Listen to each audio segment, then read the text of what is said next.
Chapter 644. At the side entrance of Jiuqiu City's 50,000-seat stadium, Gu Jinshi, who had just participated in the elimination round of the top 32 and watched the lot drawing ceremony, walked out with his hands in his pockets. He turned into the alley behind him.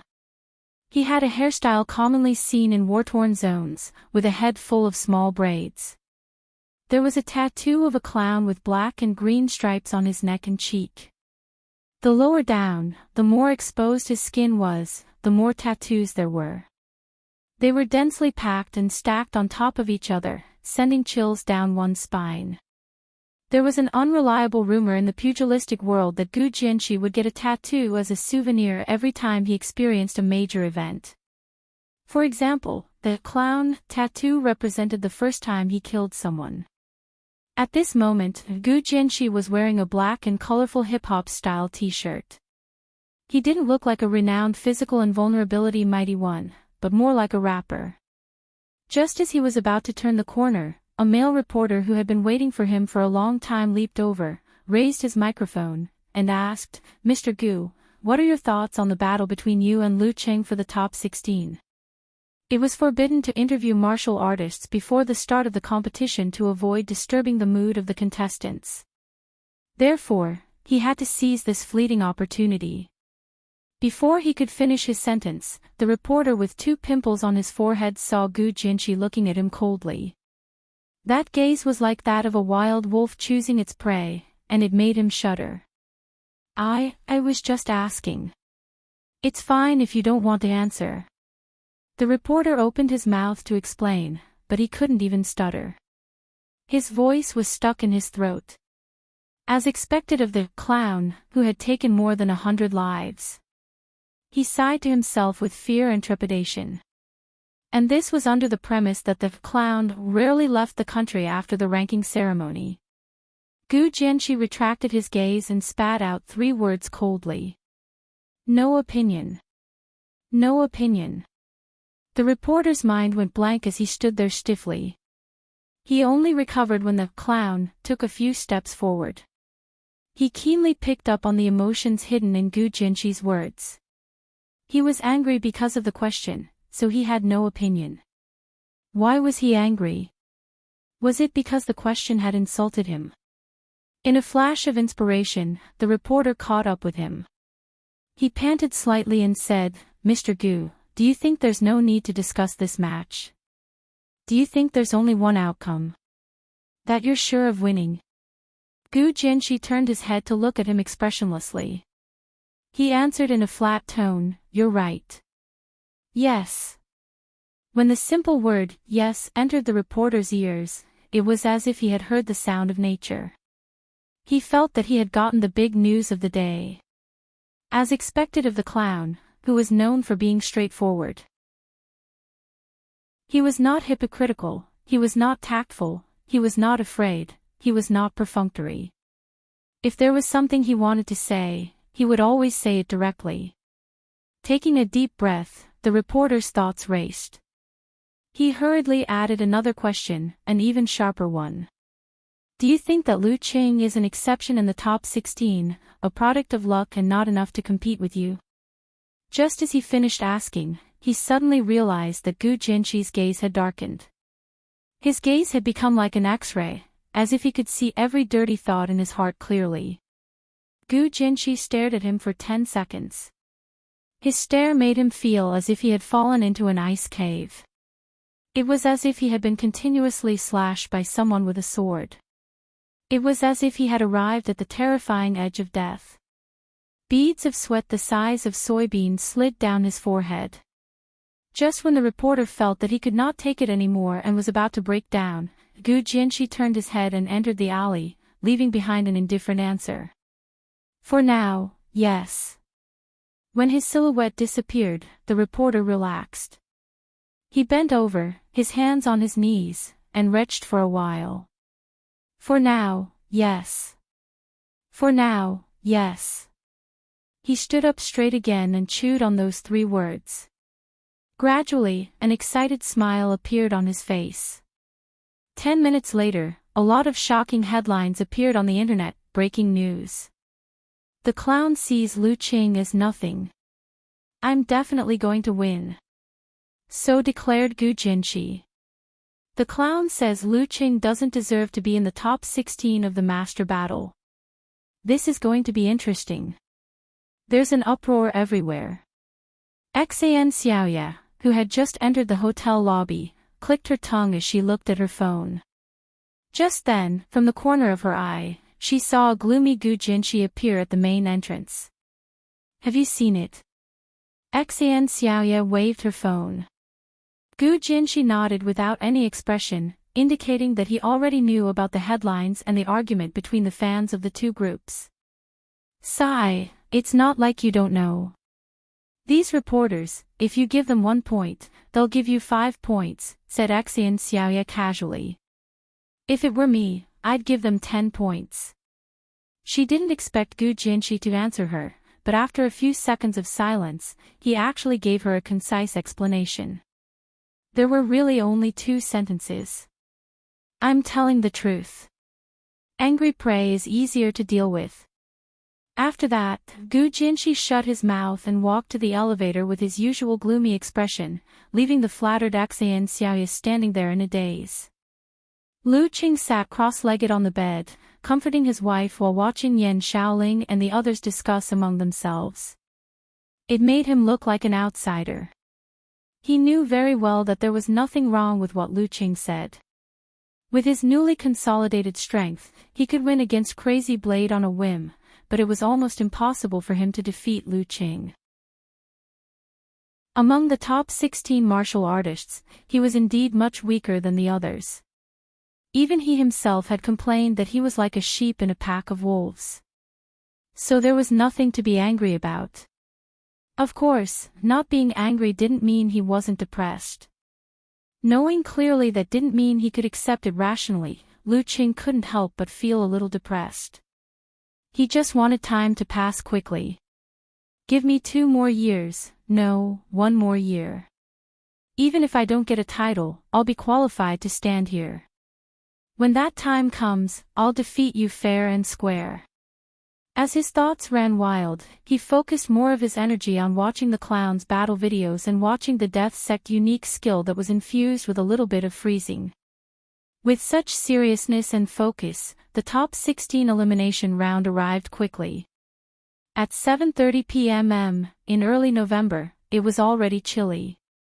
Crowds of spectators rushed to the stadium against the chilly autumn wind, filling up the Jiuqiu city's 50,000-seat stadium, leaving only the passageway between the battleground and the empty seats to prevent stampedes. After hearing Little Fairy's cheers, Lu Qing calmed down. He stood up without feeling angry, happy, expectant, or self-deprecating, and walked out of the changing room. He didn't think about what would happen if he won or lost the match. He was only thinking about how to do his best and grab hold of that sliver of opportunity to win. Walking through the long passageway and stepping onto the field that no longer had green grass, Lu Qing, wearing a white martial arts suit with dragon and tiger patterns, saw Gu Jinshi, who was already standing opposite him. The clown was dressed in black. Even his eyes were like the night without stars and moon. His aura was cold and dangerous, as though he would kill at the slightest provocation. The clown's avatar, which was green with a tinge of black, came into Lu Cheng's view. Bits and pieces of information about him flashed across Lu Cheng's mind. Born in a war-torn zone and grew up in the midst of killing, shockingly talented. Without any powerful martial arts, he could always kill his opponents, discovered by the Dinghai sect elder and brought into the sect. He avoided the fate of always getting his shoes wet. Just at the first pin, he was already at the inhuman stage. A few years later, he made the great leap and was already at the first pin. He didn't like to socialize and didn't do hypocritical things, even if he offended many people. The unique skills of the Death Sect complemented his talents. He was a killer martial artist and showed no mercy when he attacked. He was also the type to perform better in bigger situations. However, when facing opponents weaker than him, he wouldn't be careless and would be equally vicious and deadly. As his thoughts surfaced, Lu Qing saw the referee announcing the start of the match. Gu Jinshi didn't say anything. He just stared at Lu Qing like a poisonous snake staring at a frog. At first, Lu Qing didn't think much of it. However, after being stared at for 10 seconds, he gradually felt the urge to escape and avoid facing it. Gradually, he felt uneasy. He quickly formed his ice heart to alleviate the invisible pressure and strong premonition of danger. A dark starry sky appeared, darker than the night sky. Bright stars moved slowly, heavy and scorching. Lu Qing tried to use his aura to shake the clown. However, Gu Jinshi remained unmoved, as though he had lost all senses. He continued to stare at Lu Qing, causing ripples in his ice heart. Is this a staring game where whoever blinks first loses? Lu Qing suddenly had a similar thought. He almost burst out laughing. His ice heart regained its calmness and clarity. He didn't take the opportunity to form his 5 flames. This was because today's fighting style would be different from before. At this moment, the referee's voice reverberated throughout the arena. Begin. With a bang, Lu Qing spun on his heel and twisted his waist. Suddenly, a snowstorm enveloped the surroundings. In the white gale, he moved quickly, constantly changing his position, as though he was fighting on the move. However, Gu Jinshi didn't move. He squinted his eyes and stood at his original spot. Seeing this, Lu Qing pressed his thumb, and a crystal-cold light shot out with a whoosh. Then, he moved his feet and changed to another place. He punched fiercely, and a purple meteor-like flame burst out. Bam! Boom! Ice Spirit Holy Light and Lord Emperor's Purple Flame. The clown, Gu Jinshi, didn't try to dodge. He only took 2 steps and dodged in the most economical way possible. Whoosh whoosh whoosh. Boom boom boom. Lu Qing kept moving in the snowstorm, attacking from afar. The cold light and purple flame danced together. Gu Jinshi, on the other hand, maintained his previous style, moving his body precisely and economically. This allowed Lu Qing to predict his next move. Subconsciously, he paused for 2 seconds to slash at the clown, forcing him to take the initiative to crash into the Ice Spirit Holy Light. At this moment, Gu Jinshi suddenly moved. He didn't dodge as Lu Qing had expected. Instead, he bent his back and pouncing on his opponent who had slowed down. A black shadow blurred due to its high speed and quickly approached Lu Qing. Lu Qing had no time to dodge. He dodged, clenched his fist and smashed it diagonally, half blocking and half moving. Bam! Beneath him, the mud and stones suddenly exploded. A hand clenched into a fist and rushed out from the cracked ground, aiming for Lu Qing's vital points. The blurry black shadow instantly turned illusory, distorted, and disappeared. Chapter 645. Throughout the entire process, the split shadows created a strong murderous aura to attract Lu Qing's senses. Gu Jinshi, who had sneaked into the ground at some point in time, concealed his aura, spirit, and other senses, as though he had turned into a real rock. Only at the moment of the surprise attack did he erupt with an earth-shattering explosion. He had put in so much effort just to hide from Lu Qing's ability to foresee danger. However, Gu Jinshi had underestimated the uniqueness of cultivation. Other than being countered by Gu Hui's Dharma access from cultivation once, Lu Qing had never failed. After his third awakening and making the Great Leap, he even had a hint of the cicada senses before the autumn wind from the realm of martial arts, the realm of the mighty prowess. The clown's concealment of his aura was excellent. Coupled with the external, soul of the dead, technique to confuse others, it was indeed perfect. However, the unusual slight vibrations on the ground still alerted Lu Qing. As he clenched his fist and smashed diagonally, he took the opportunity to take a step forward, narrowly avoiding his vital organs.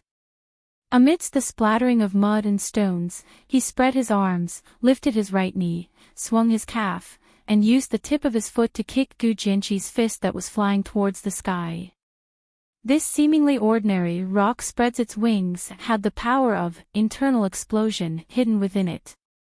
Lu Qing knew that the clown had incorporated a little of the ice sex techniques and had extremely strong resistance to cold. In a split second, he naturally leaned towards using the fire sex techniques. For mighty ones who had made the great leap, their mental strength was strong, and visualization was easy and fast. They could easily execute simplified physical invulnerability moves. Poof! Lu Cheng's tip of his foot pecked the side of Gu Jinqi's fist and immediately channeled the hidden Emperor Yin force. At this moment, a dark green glow erupted from the clown's fist and turned into dancing butterflies. Every butterfly took away part of the flame force and started burning on its own. It was green and cold, like the soul-stirring phosphorescence in a mass grave. Seeing that the internal explosion was neutralized, Lu Qing immediately retracted his leg and wanted to step out with his left foot to strike the Lord Emperor's purple flame into the ground to awaken the volcano. Just as he was about to retract his right leg, Gu Jinqi suddenly lost most of his weight, turning into a sticky plaster or a ghost that haunted the human body. He stuck his fist to the tip of Lu Cheng's foot, as though he wanted to be lifted by Lu Qing. Not only would he avoid the subsequent attacks directed at the ground, but he could also assassinate Lu Qing at close range. Seeing this, Lu Qing instantly changed his strategy. While he was retracting his right leg, his body was already in the air, and his left leg kicked out continuously. In that instant, Gu Jinqi suddenly retracted his exposed arm. Blurry shadows that resembled evil spirits surged out from the cracks in the ground and crashed into Lu Qing one after another. Rumble.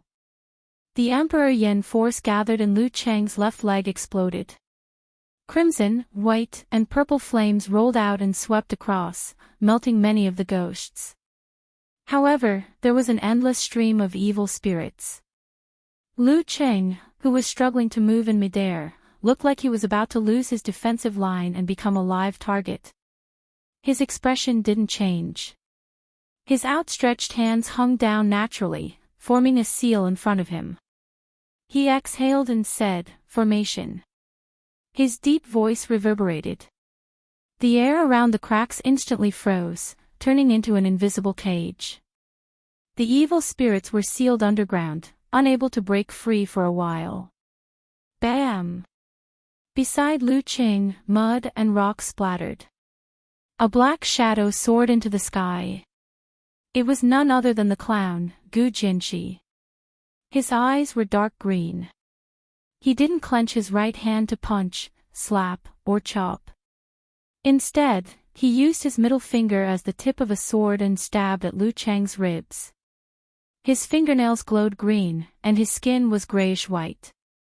At this moment, Lu Cheng's feet had yet to touch the ground, and his hands had just formed a seal. His momentum was exhausted. He couldn't dodge or block. Gu Jinqi didn't place all his hopes on blinding Lu Cheng's sense of danger. He used the techniques of Undead Will Not Die and 100 Ghosts Parade to create this perfect opportunity to deliver a fatal blow. The third move of the death sect, Yama's invitation. Lu Qing was very clear that when facing the physical invulnerability moves of the death sect, it was best not to have the thought of exchanging injuries for victory. Once he failed to block the move, he would be hit by the unguarded body. Even if it wasn't a vital point, it would still affect his vital points. Under normal circumstances, even if his arms or legs were broken, with the physical invulnerability mighty one's control over his body, even if they couldn't regrow them, as long as they pressed the missing part back to its original position in time, they would still be able to heal without any repercussions. As for minor injuries, like a hole in the stomach or a collapsed shoulder, they would be treated as normal. However, when facing a martial artist who practiced the unique skills of the death sect, such minor injuries could still be fatal. At this critical juncture, Lu Cheng's hands, which were forming the seal, changed naturally. The seal script in his mind reappeared. He aimed at Gu Jinqi and spoke in a dignified but deep voice, "Army." This was the complete army formula. It was 2 to 3 times stronger than the simplified version that only relied on the stimulation of qi and blood. The murderous aura surged into the sky as thousands of sharp points converged. The cold and merciless arrows shot towards Gu Jinqi's body, making him feel as though he was in a desperate situation and was ambushed from all sides. As a martial artist who had walked out from a mountain of corpses and a sea of blood, the clown's attack only paused for a moment before he got rid of the influence. Such a scene wasn't only seen in illusions, he had also experienced it in reality. However, Lu Qing seized the opportunity and detonated a small amount of Emperor Yin force. His body was like a rocket that was launched twice. He moved horizontally by 1 foot in the air and landed on the ground. Without giving Gu Jinqi any time to adjust his attack, he changed the seal with his hands again. He exhaled deeply and said, "All right." He landed mysteriously and connected heaven and earth. With a tap of his heel, Lu Qing flew backwards at a speed so fast that his afterimages could be seen. He didn't take the opportunity to counterattack. Instead, he took the opportunity to widen the distance between them. This was because the Death Sect martial artists had to pay a certain price for their terrifying attacks. They were weaker in endurance battles. Seeing Lu Qing closing in and quickly shrinking, Gu Jinqi's eyes remained cold. He raised his left hand, bent his fingers, and knocked heavily towards the void in front of him with his joints as though he was knocking on a door. Dong! Lu Qing, who was retreating rapidly, felt his ice heart being hit by an invisible hammer. It shattered into pieces and surged violently. A strong sense of fear emerged. His body trembled slightly and stiffened. The first move of the Death Sect, Midnight Ghost knocks on the door. This move was executed smoothly by Gu Jinqi and didn't require much preparation. Furthermore, he had referenced the unique skills of the Ice Sect and made targeted improvements to counter the enemy heart-freezing move. Fear was like a tidal wave, crazily slapping at Lu Cheng's will.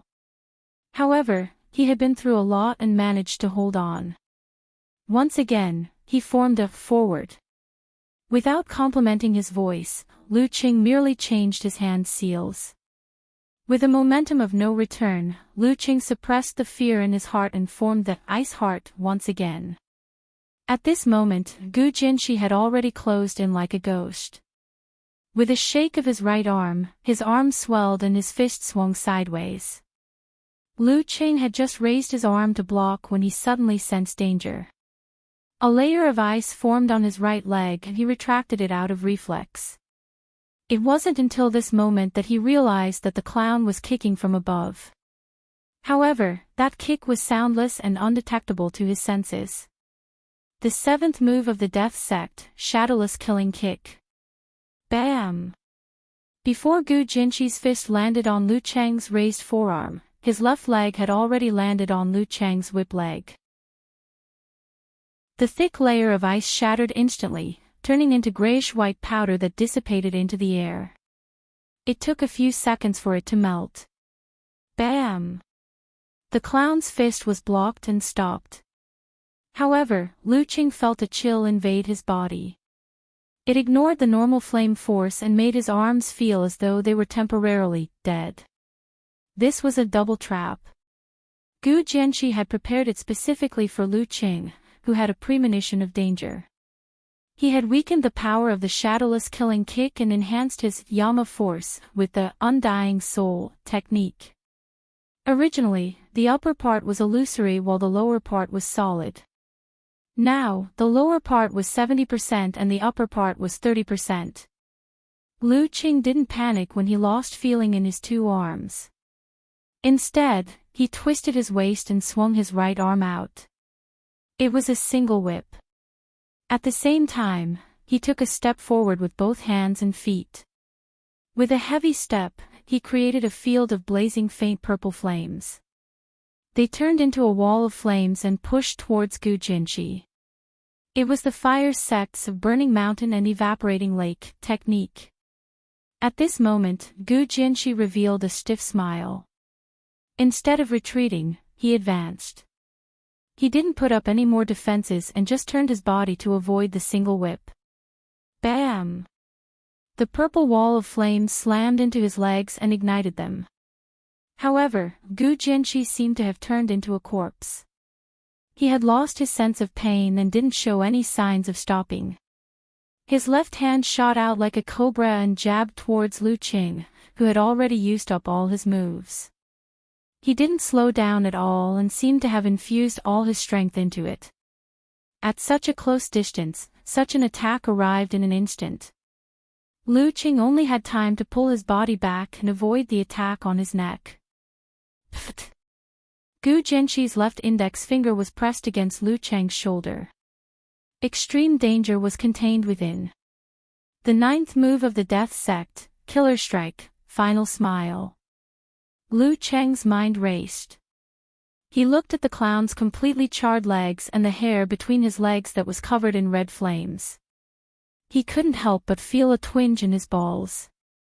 I thought I was good at exchanging injuries for victory and was an expert in life and death battles. However, there's always someone better out there. There's always someone more ruthless. If this move of mine was a little more powerful. He gasped and stopped resisting. He understood that Gu Jinshi was taking the risk by relying on the uniqueness of the body of the dead and the strong self-healing ability of a physical invulnerability martial artist. Of course, if it was a life and death battle, with his ruthlessness, he would have done the same even if he didn't have these and the risk was extremely high. This was the clown, Gu Jinshi. The corner of the referee's mouth twitched. He quickly raised his right hand and shouted, "Gu Jinshi wins." Bits of flames fell and the dark green covered the charred black, like fashionable trousers. Chapter 646. Hearing the referee's announcement, Lu Qing calmed his emotions and bowed. He turned and walked towards the entrance of the changing room at the edge of the stadium. He seemed to hear the sighs from across the mountains and rivers. Cuckoo, Yan Shaoling and Brahman must be very disappointed, even more so than me. Entering the aisle, Lu Qing took his phone from Alman. Just as he turned on the light, he saw Yenjika's message. The girl said, "The clown is really giving it his all. Yeah, I didn't expect this. He's treating the arena battle like a life and death battle." Lu Qing sighed. He knew Gu Jinshi's fighting style very well, but he didn't expect him to be so aggressive after just a few rounds. He was ruthless to his opponent and even more ruthless to himself. Martial artists who practiced the unique skills of the Death Sect did have the weakness of not being able to last long. But the problem was that they had only fought for a short while. The clown was still far from his limit. He didn't have to risk his life like this. This was more of a life and death battle than a life and death battle.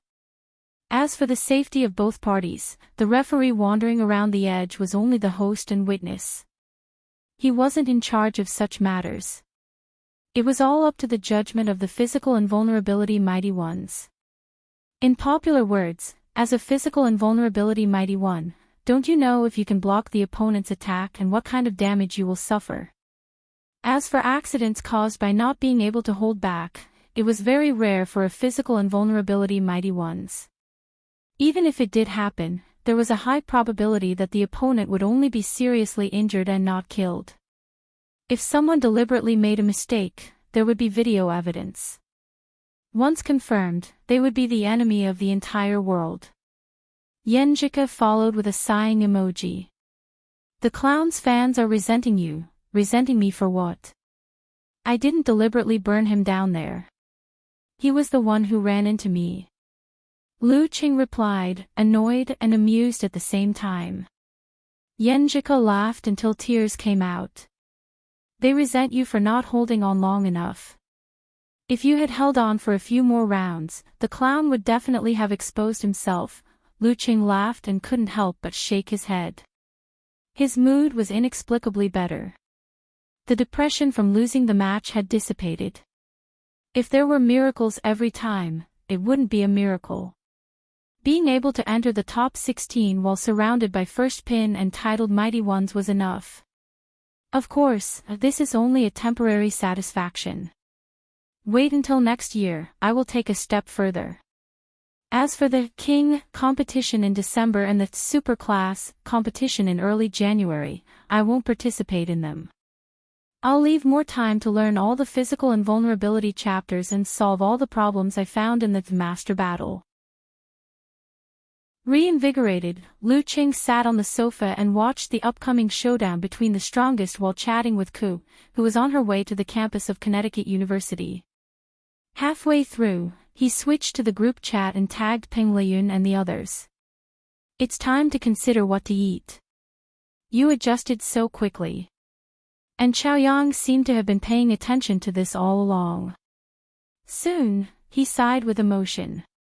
Against an opponent like the clown, the chances of the weak defeating the strong is very slim. But if the gap between the two sides isn't too big, then it's possible to set up a trap for the clown's desperate fighting style. Peng Liyun discussed the battle earlier with great interest. Yes, those who are good at swimming will drown, and those who are good at riding will fall. The strongest and most commonly used method is often the source of failure. Renly replied in a genteel manner.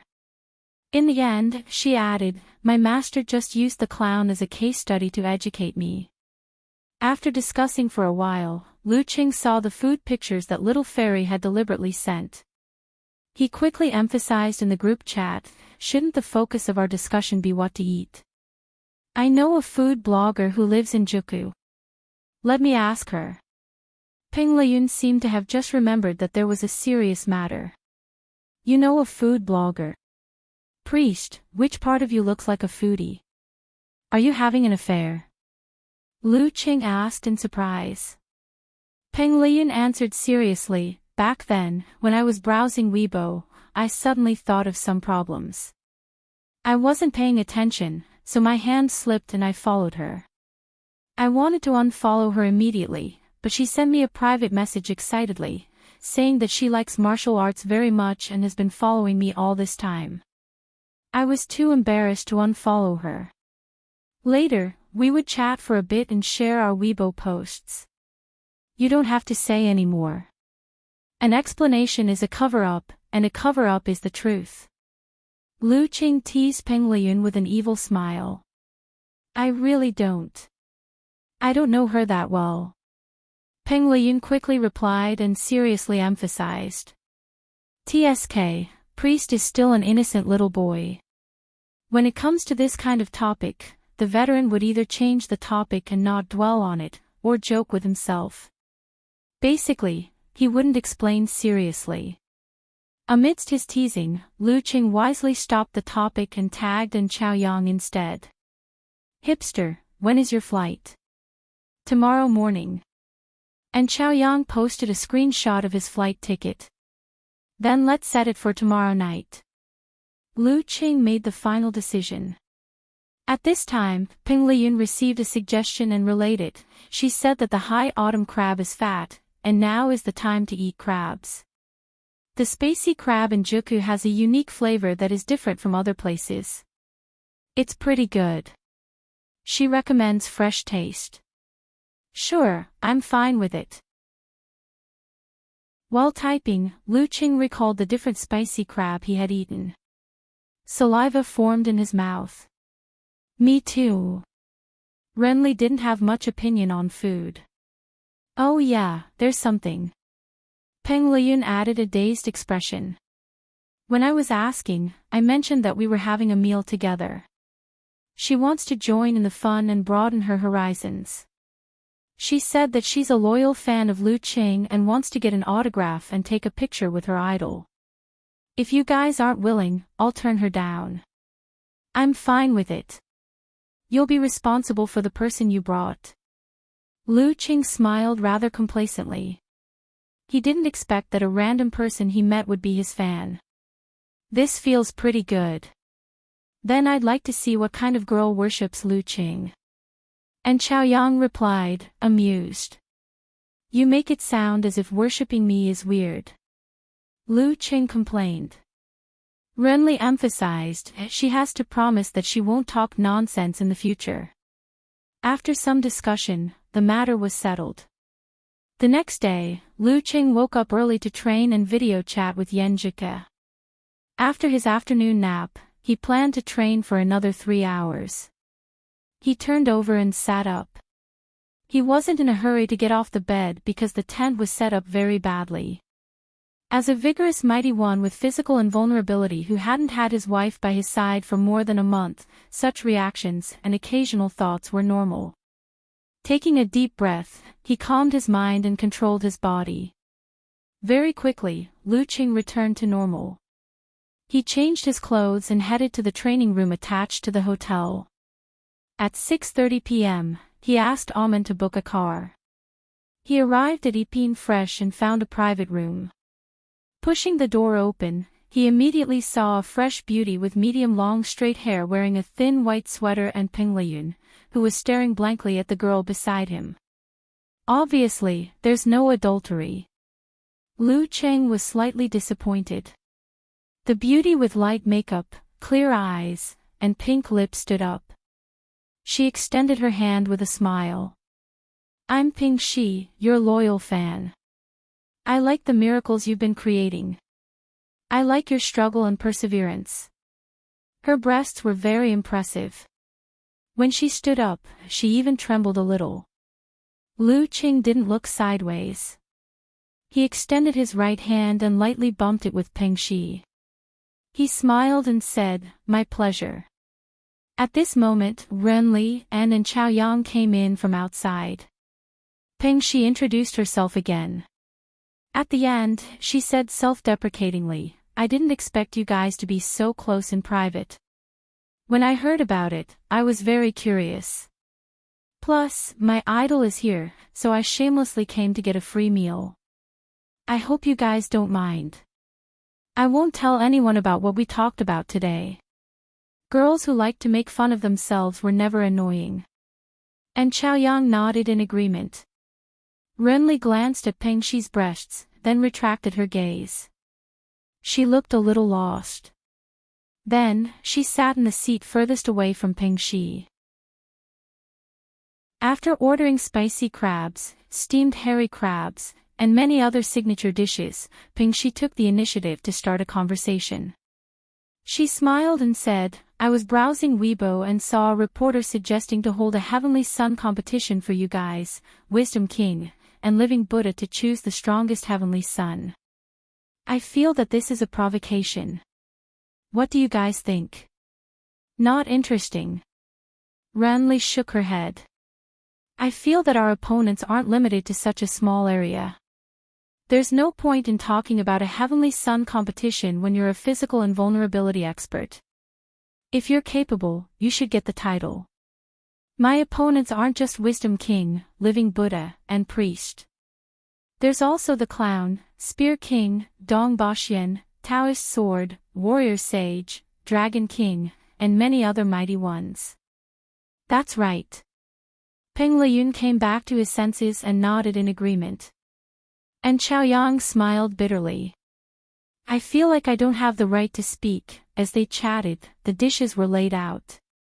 The steamer basket with the hairy crabs was also served. Peng Shi picked one up, dissected it skillfully, and divided it into different parts. She passed it to Peng Liyun. "Try it. Although it's not a local specialty, it's not bad." "Thank you," Peng Liyun replied politely. Then, Peng Shi dissected another one and passed it to An Chaoyang. "Thank you. The taste is quite authentic." And Chaoyang, who was in Huahai, smiled. After that, Peng Shi picked up another hairy crab and dissected it skillfully. Then, she placed it on Lu Chang's plate. "My idol, try it." She smiled like a flower. Lu Qing glanced at the crab on the plate and smiled subconsciously. "Thank you.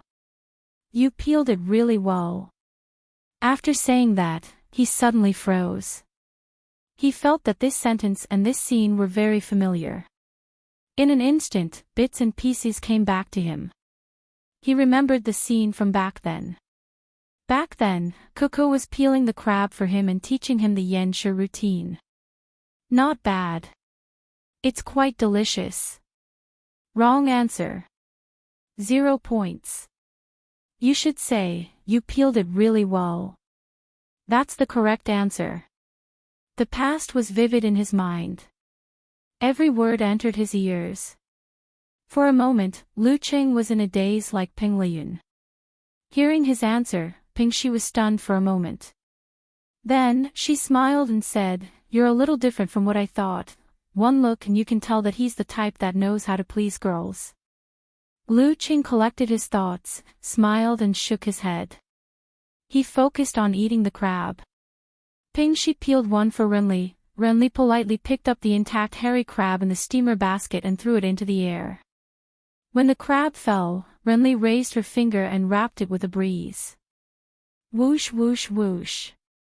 The crab shell fell piece by piece. The white crab meat and attractive crab roe flew out and fell on Peng Shi's plate, piled up neatly. "I'm not very good at peeling crabs. That's all I can do."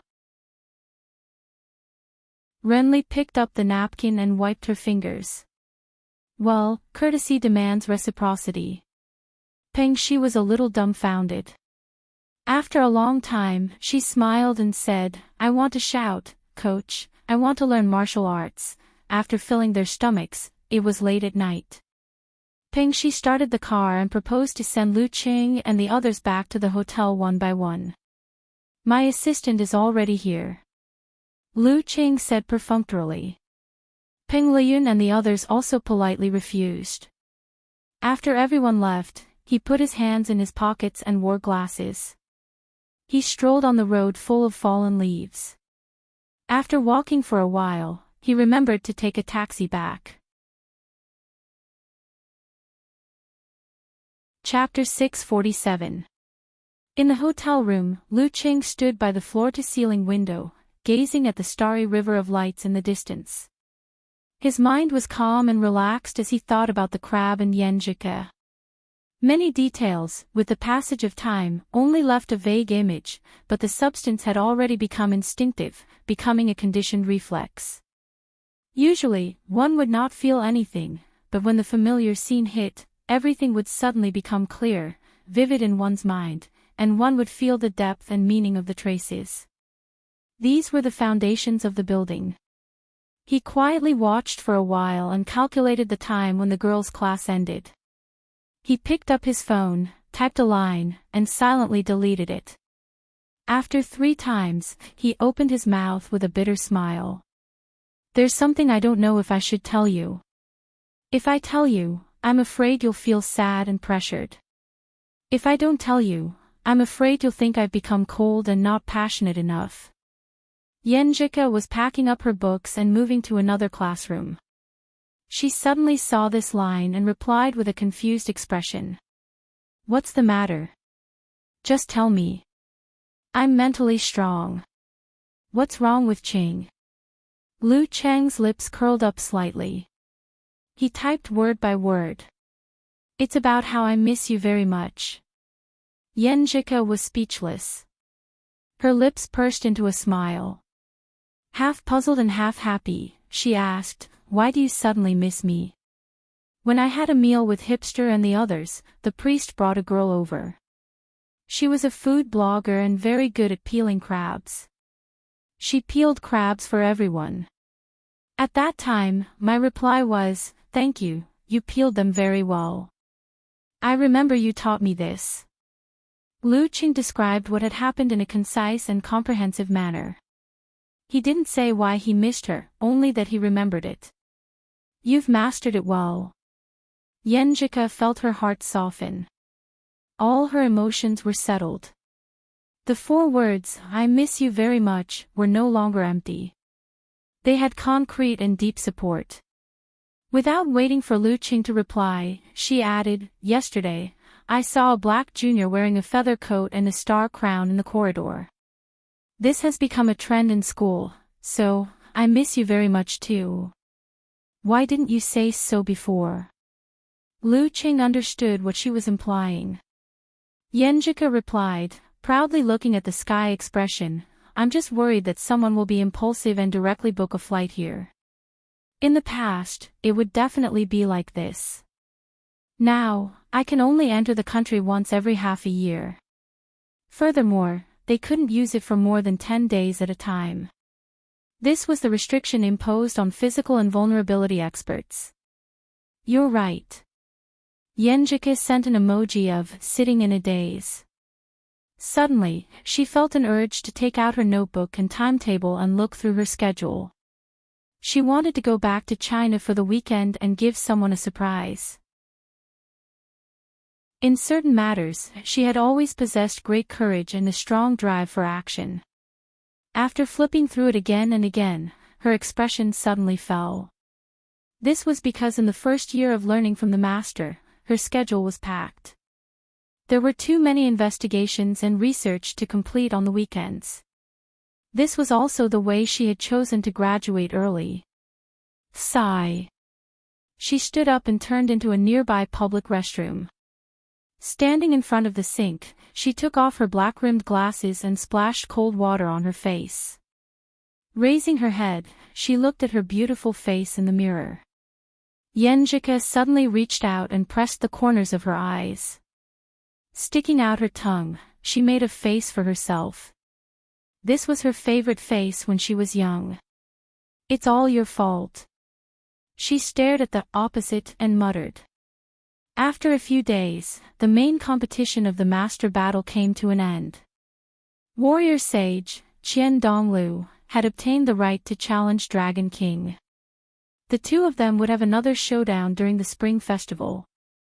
After flying back to Huadu, Lu Qing didn't rest that day. After a slight adjustment, he instructed Amen to inform the driver to pick him up at the villa. It was 2 in the afternoon and Connecticut was quiet. It would be a waste if he didn't use this time to practice martial arts. Furthermore, after the master battle, he had a lot of questions to answer. At 2:50 p.m., the luxurious and spacious nanny van stopped at the entrance of the villa by Shipei Lake. Lu Qing sat in the back and glanced at Amen, who hadn't put down her luggage. He smiled and said, "You go back first and have a good rest. I don't have anything to do today. I'll just train for 2 or 3 hours. Just let old Xiao wait." Old Xiao was the driver, Xiao Zhenhua. Amen shook her head with a radiant smile. "I can rest at the club and I don't have to cook or order takeout." "That's good." Lu Qing didn't insist.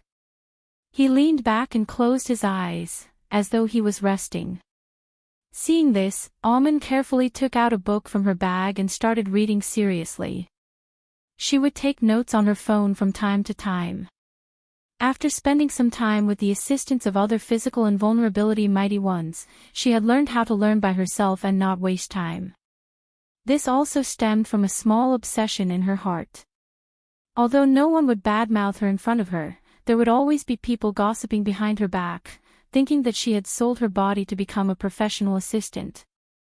As for who she sold her body to, no one would dare to say it out loud, but the answer was self-evident. Because of this, the joy of her change in life lessened. She didn't even share it with her parents and best friends. She only told them that she had been promoted, got a raise, and was shining brightly in an important position in the club.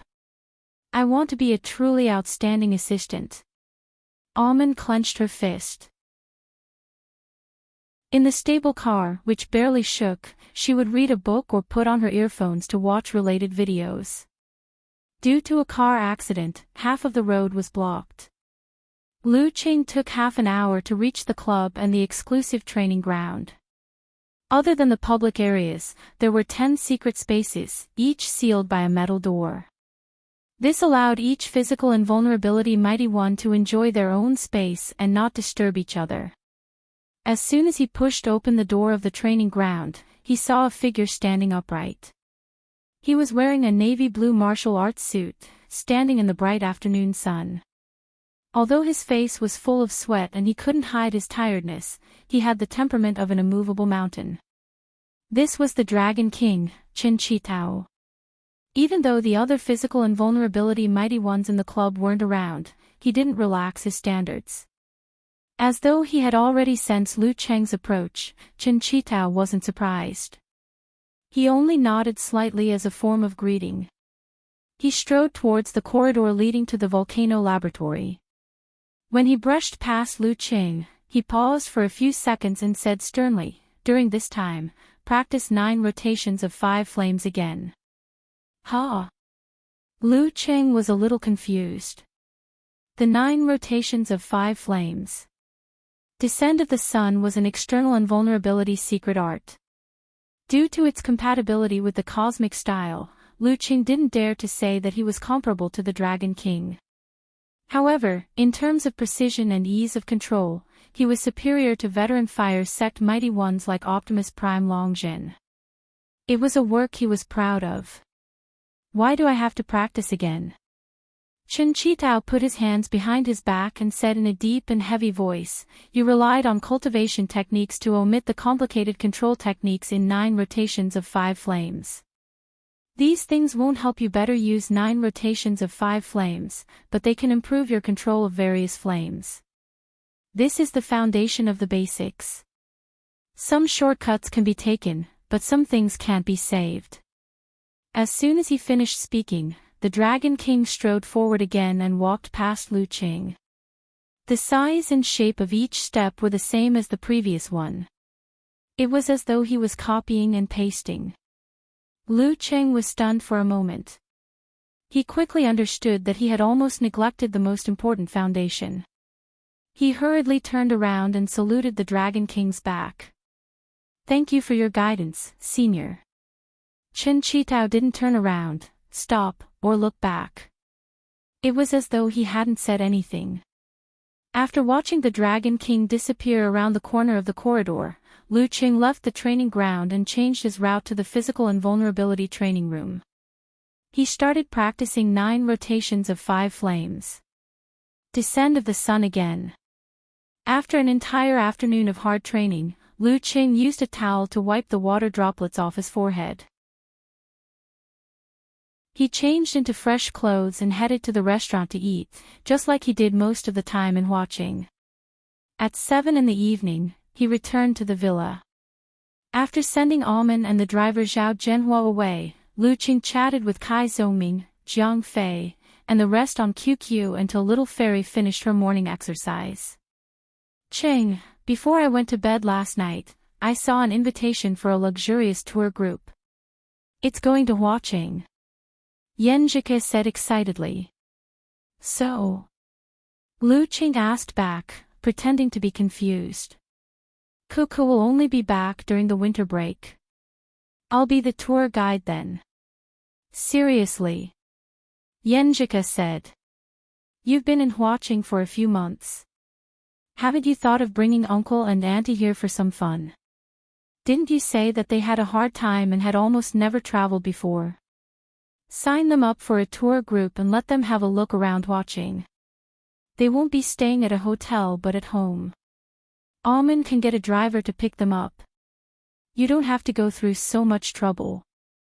Just spend time with them when you're home every day." Lu Cheng was stunned for a while. Who exactly is their child? I've never thought of such a thing. I was thinking of going back home for a few days in December. Men aren't as attentive as girls in this aspect. Tisk, it's good that you have such self-awareness. Ask uncle and auntie if they're free from November 27th to December 7th. The tour group is only for 7 days. Leave 2 days before and after to let them get familiar with our house. We can even make you a dinner of love anyway. You can book the plane tickets yourself." Yanjike said proudly. Lu Cheng's lips curled up a little. Then, he emphasized with a smirk, "Call them mom and dad." Chapter 648. After chatting with Yanjike, Lu Cheng checked the time and immediately called his mother, Qi Fang. "Didn't you just call back to Huacheng at noon? What's the matter?" Qi Fang was not at all happy to receive her son's call. Instead, she was full of disdain. The TV series she was following had its finale today. Lu Qing forgot to explain the cause and effect and blurted out, "Mom, can you and Dad find time from November 27th to December 7th? Why are you asking this?" Qi Fang asked in surprise. She shifted her gaze from the TV screen to Lu Jisheng beside her. "Ko wants to sign you up for a tour and watching. You don't have to buy anything. Haven't I settled down here for a few months? I've been so busy practicing martial arts that I forgot to ask you two to come visit and live here for a while. It was Ko's reminder that reminded me of this." "Seriously, ah." Lu Qing laughed dryly, trying to belittle himself and elevate his wife. Qi Fang was stunned for a few seconds as she digested the information. Then she smiled and said, "You are not even as filial as a daughter. Shika is such a good girl. I always wanted to give birth to a daughter." "How sweet. Who knew I would give birth to a debt collector like you? But if it really is a daughter, I wonder how happy your second uncle and the others will be. Mom, tell me if you're free first." Lu Qing quickly stopped his mother from changing the topic and praised himself. "Without a son like me, would there be such a good daughter-in-law? You're still breathing." Qi Fang had seen this line several times recently and subconsciously used it. "I'm fine with anything. I can ask for leave at any time. But I have to ask your dad." "Hey, Cheng, you don't have to sign up for a tour. Your dad and I will stay here for a few days to see you and just wander around." She asked Lu Qing with her eyes as she spoke. Lu Jisheng was confused and did not understand what was going on. He also did not know how to answer. His face was full of confusion. "It's okay. Don't I usually train at the club? You'll be bored at home, and the surroundings are relatively quiet. There are no neighbors. Even if there are, you won't be able to understand Guangnan dialect. It's better to drink morning tea with the tour guide, try Guangnan cuisine, eat seafood, and visit interesting places. If you don't understand something, he'll translate and solve it. Everything will be easy and simple." Lu Qing didn't choose his words carefully. He just said whatever came to his mind. "You and my dad haven't traveled before except for Gaofeng. Let's give it a try. That's to watch your competition. Your father used to run around a lot, but he was just working for others." Qi Fang pondered for a moment, and her thoughts were stirred. "Lu Yanwei is doing well with Erzi, isn't he? He's getting married in the spring festival, so your second uncle and the others can relax." During the National Day holiday, he went to Kaiyun province for a trip. When he came back, he showed off to the people in the factory for quite a while. That factory had been closed down for many years, but Qi Fang was still used to calling her former neighbors that way. "That's right. They're all going on a trip. You can't fall behind." Lu Qing tried to provoke his mother. Qi Fang took a deep breath and said, "All right, it's settled then. You're not going to ask my dad?" Lu Qing was stunned. "Him? He has no objections. What's the point of saving up so many years of leave?" Qi Fang answered firmly. Lu Jisheng, who was beside her, went from confused to dumbfounded. "That's not what you said just now." Lu Qing complained in his mind, but didn't beat around the bush. He said directly, "All right, I'll get Ko to sign up. Mom, remember to take a picture of you and my dad's ID cards and send it to me on WeChat. I'll help you book all kinds of tickets." Okay. "Hey, Cheng, go ahead and sign up. Don't let Ko spend money. Her family is well off, but we're not poor either, right? You're already a mighty one with physical invulnerability. You're not married yet, so you have to be careful in this aspect," Qi Fang reminded him. "Mom, don't worry. I'll give her the money." Lu Qing replied, amused. Not to mention the close relationship between Ko's Alipay and his own, the most important financial power was in her hands. Her credit cards and online payment accounts were now tied to his own bank card. She was also in charge of family finances. There wasn't much discussion. After they got married, she took the initiative to do it herself. Chi Fong was relieved. Then, she said anxiously, "Your dad and I have never been on a plane before, so we don't understand. What should we do when the time comes?" "It's very simple. I'll teach you when you get to the airport. You have to trust my dad's IQ." Hearing Chi Fong's question, Lu Qing suddenly sighed. Dad and Mom had been busy all their lives worrying about their family. They hadn't really enjoyed themselves, and this was even their first time on a plane. If it really didn't work out, he could ask Almond to accompany them throughout the journey. After hanging up the phone, Lu Qing reported the situation to Yan Jike. She immediately chose the most expensive and best tour. She even chatted with the customer service and made many requests, not minding adding money. Inviting her parents-in-law to Huaqing was a good thing. However, if she was fussy about things like cost-performance ratio and made the trip unhappy, it would be a bad thing to do with good intentions. It was better not to do it. Since she was going to do it, she had to do it perfectly. While Lu Qing was thinking of adding a burden for Almond, the assistant was standing at the entrance of Tiandu Garden, waiting for the arrival of her best friend. Her best friend was called Wang Zi. After graduation, she returned to her hometown to work in the provincial capital. Today, she was on a business trip to Huaqing and wanted to stay for 3 nights. This way, she could chat with her best friend under candlelight and chat about girls' topics. At the same time, she could save on the travel expenses of staying in a hotel. When the time came, she could get an invoice and turn it into income. 10 minutes later, a taxi stopped. Wang Zi, with her curly hair, pushed open the door and got out. Almond hurried over and helped her take out the luggage from the trunk. Wang Zi, with her thick eyebrows and bright eyes, sized up her best friend a few times and said in surprise, Man, you've become prettier. Your skin is fairer too." Almond had always been pretty. However, she didn't know how to take care of her skin when she was in university.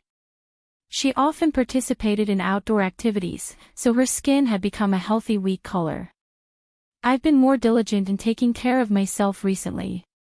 Almond brushed her hair and smiled humbly. Girls are more attentive to other girls and pay more attention to details. "What brand are you using? The whitening effect is so good." Wang Zi asked with great interest. Almond dragged the luggage and spoke as she walked.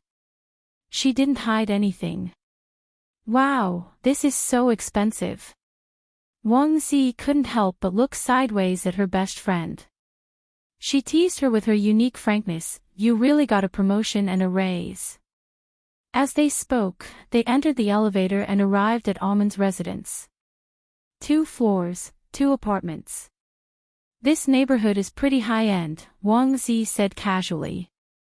Almond smiled and said, "The buildings over there are even more high-end. 1 floor for 1 apartment." Actually, it's 2 floors for 1 apartment." As she spoke, she opened the door and invited Wang Zi in. "The decorations are pretty luxurious." Wang Zi looked around and didn't say anything. She changed the topic and asked, Man, which room are you staying in? Your roommate won't mind if you take me in, right?" She was originally carefree and didn't care much about this, but now she was suddenly a little cautious. "No, I live alone," Almond answered concisely. Wang Zi was stunned for a few seconds and blurted out, "How much is that?" "This is Huaqing. The rent is very expensive, and this is a high-end neighborhood." Almond was stumped by the question. After thinking for a while, she smiled and said, "I don't know. The club assigned me a room after I got promoted. I don't have to pay." Wang Zi's mouth was half open. She looked around and pretended to ask exaggeratedly, Man, is your club still recruiting? Isn't this treatment a little too good?" After joking around for a while, Almond helped Wang Zi pack her luggage. I have to hug you to sleep tonight. Wang Zi sat cross-legged on her best friend's bed. She said half curiously and half instigated, isn't being an assistant in Longhu Club very popular? Those inhuman mighty ones all have a high status as long as they change careers. The deputy chief of our province's police department is also an inhuman. If you have a good relationship with them, you might be able to live a good life in the future. It's useless. The members of the assistant team take turns to serve. Unless you purposely try to curry favor with them and spend a lot of effort to curry favor with them. Also, who knows how many years it will take for them to come in handy, Almond explained with a smile. Wang Zi didn't harp on this matter. After a few words, they talked about their college roommates. For example, a certain someone went back to her hometown for a blind date when she had a boyfriend in Huahai. She even slept with him and got pregnant, so they had to break up in a hurry. For example, a certain someone got married right after graduation and her child could already walk. For example, a certain someone entered a certain company and had already bought a house with a down payment, relying on her youthful vigor. Almond stayed up for half the night and went to work as usual the next day. As Lu Qing had to leave early in the afternoon to try out an old shop, she followed him back home at around 5 p.m. to catch up on sleep. Just as she entered the house, she saw the beautifully dressed Wang Zi running around in circles anxiously. What's wrong? Almond asked with concern. Boss insisted that I invite a client to Jinding Xian. That's a high-end shop, but the seats were all booked 2 days ago. He didn't know to say so earlier and just did as he pleases. No, I must change the place. Wang Zi complained about her stubborn boss. Jinding Xian. Mr. Lu had been there before and the reviews were pretty good. It was barely considered high-end. Almond thought for a while and said, don't worry, Guzi. I'll help you book it. Wang Zi's nickname came from her surname. You're going to book it? Wang Zi was stunned. Didn't you say that the seats were all booked? I know the manager there. Almond answered with a smile as she took out her phone and searched for a number. She met this person when she was helping Mr. Lu book a table. When the call was connected, she politely explained the whole story. The other side immediately said straightforwardly, Miss Almond's business is my business. Just tell your friend to come over and tell him your name. Thank you. I'll definitely treat you to a meal later. Almond said gratefully. The person laughed and said, you're welcome. I know you're busy and have to follow Mr. Lu around every day. After hanging up the phone, Almond turned to Wang Zi and said, all right, you just need to report my name. Really? Wang Zi still didn't quite believe it. Since when could Almond's name be used as a signboard in such a high-end event? At 7 p.m., she changed into a long dress and waited for the customer at the entrance of Jinding Xian. Along the way, she saw a grand sight that made her feel a little ashamed. Looking at the waiters lined up neatly to welcome her, Wang Zi said nervously, we have booked a reservation. We made a reservation.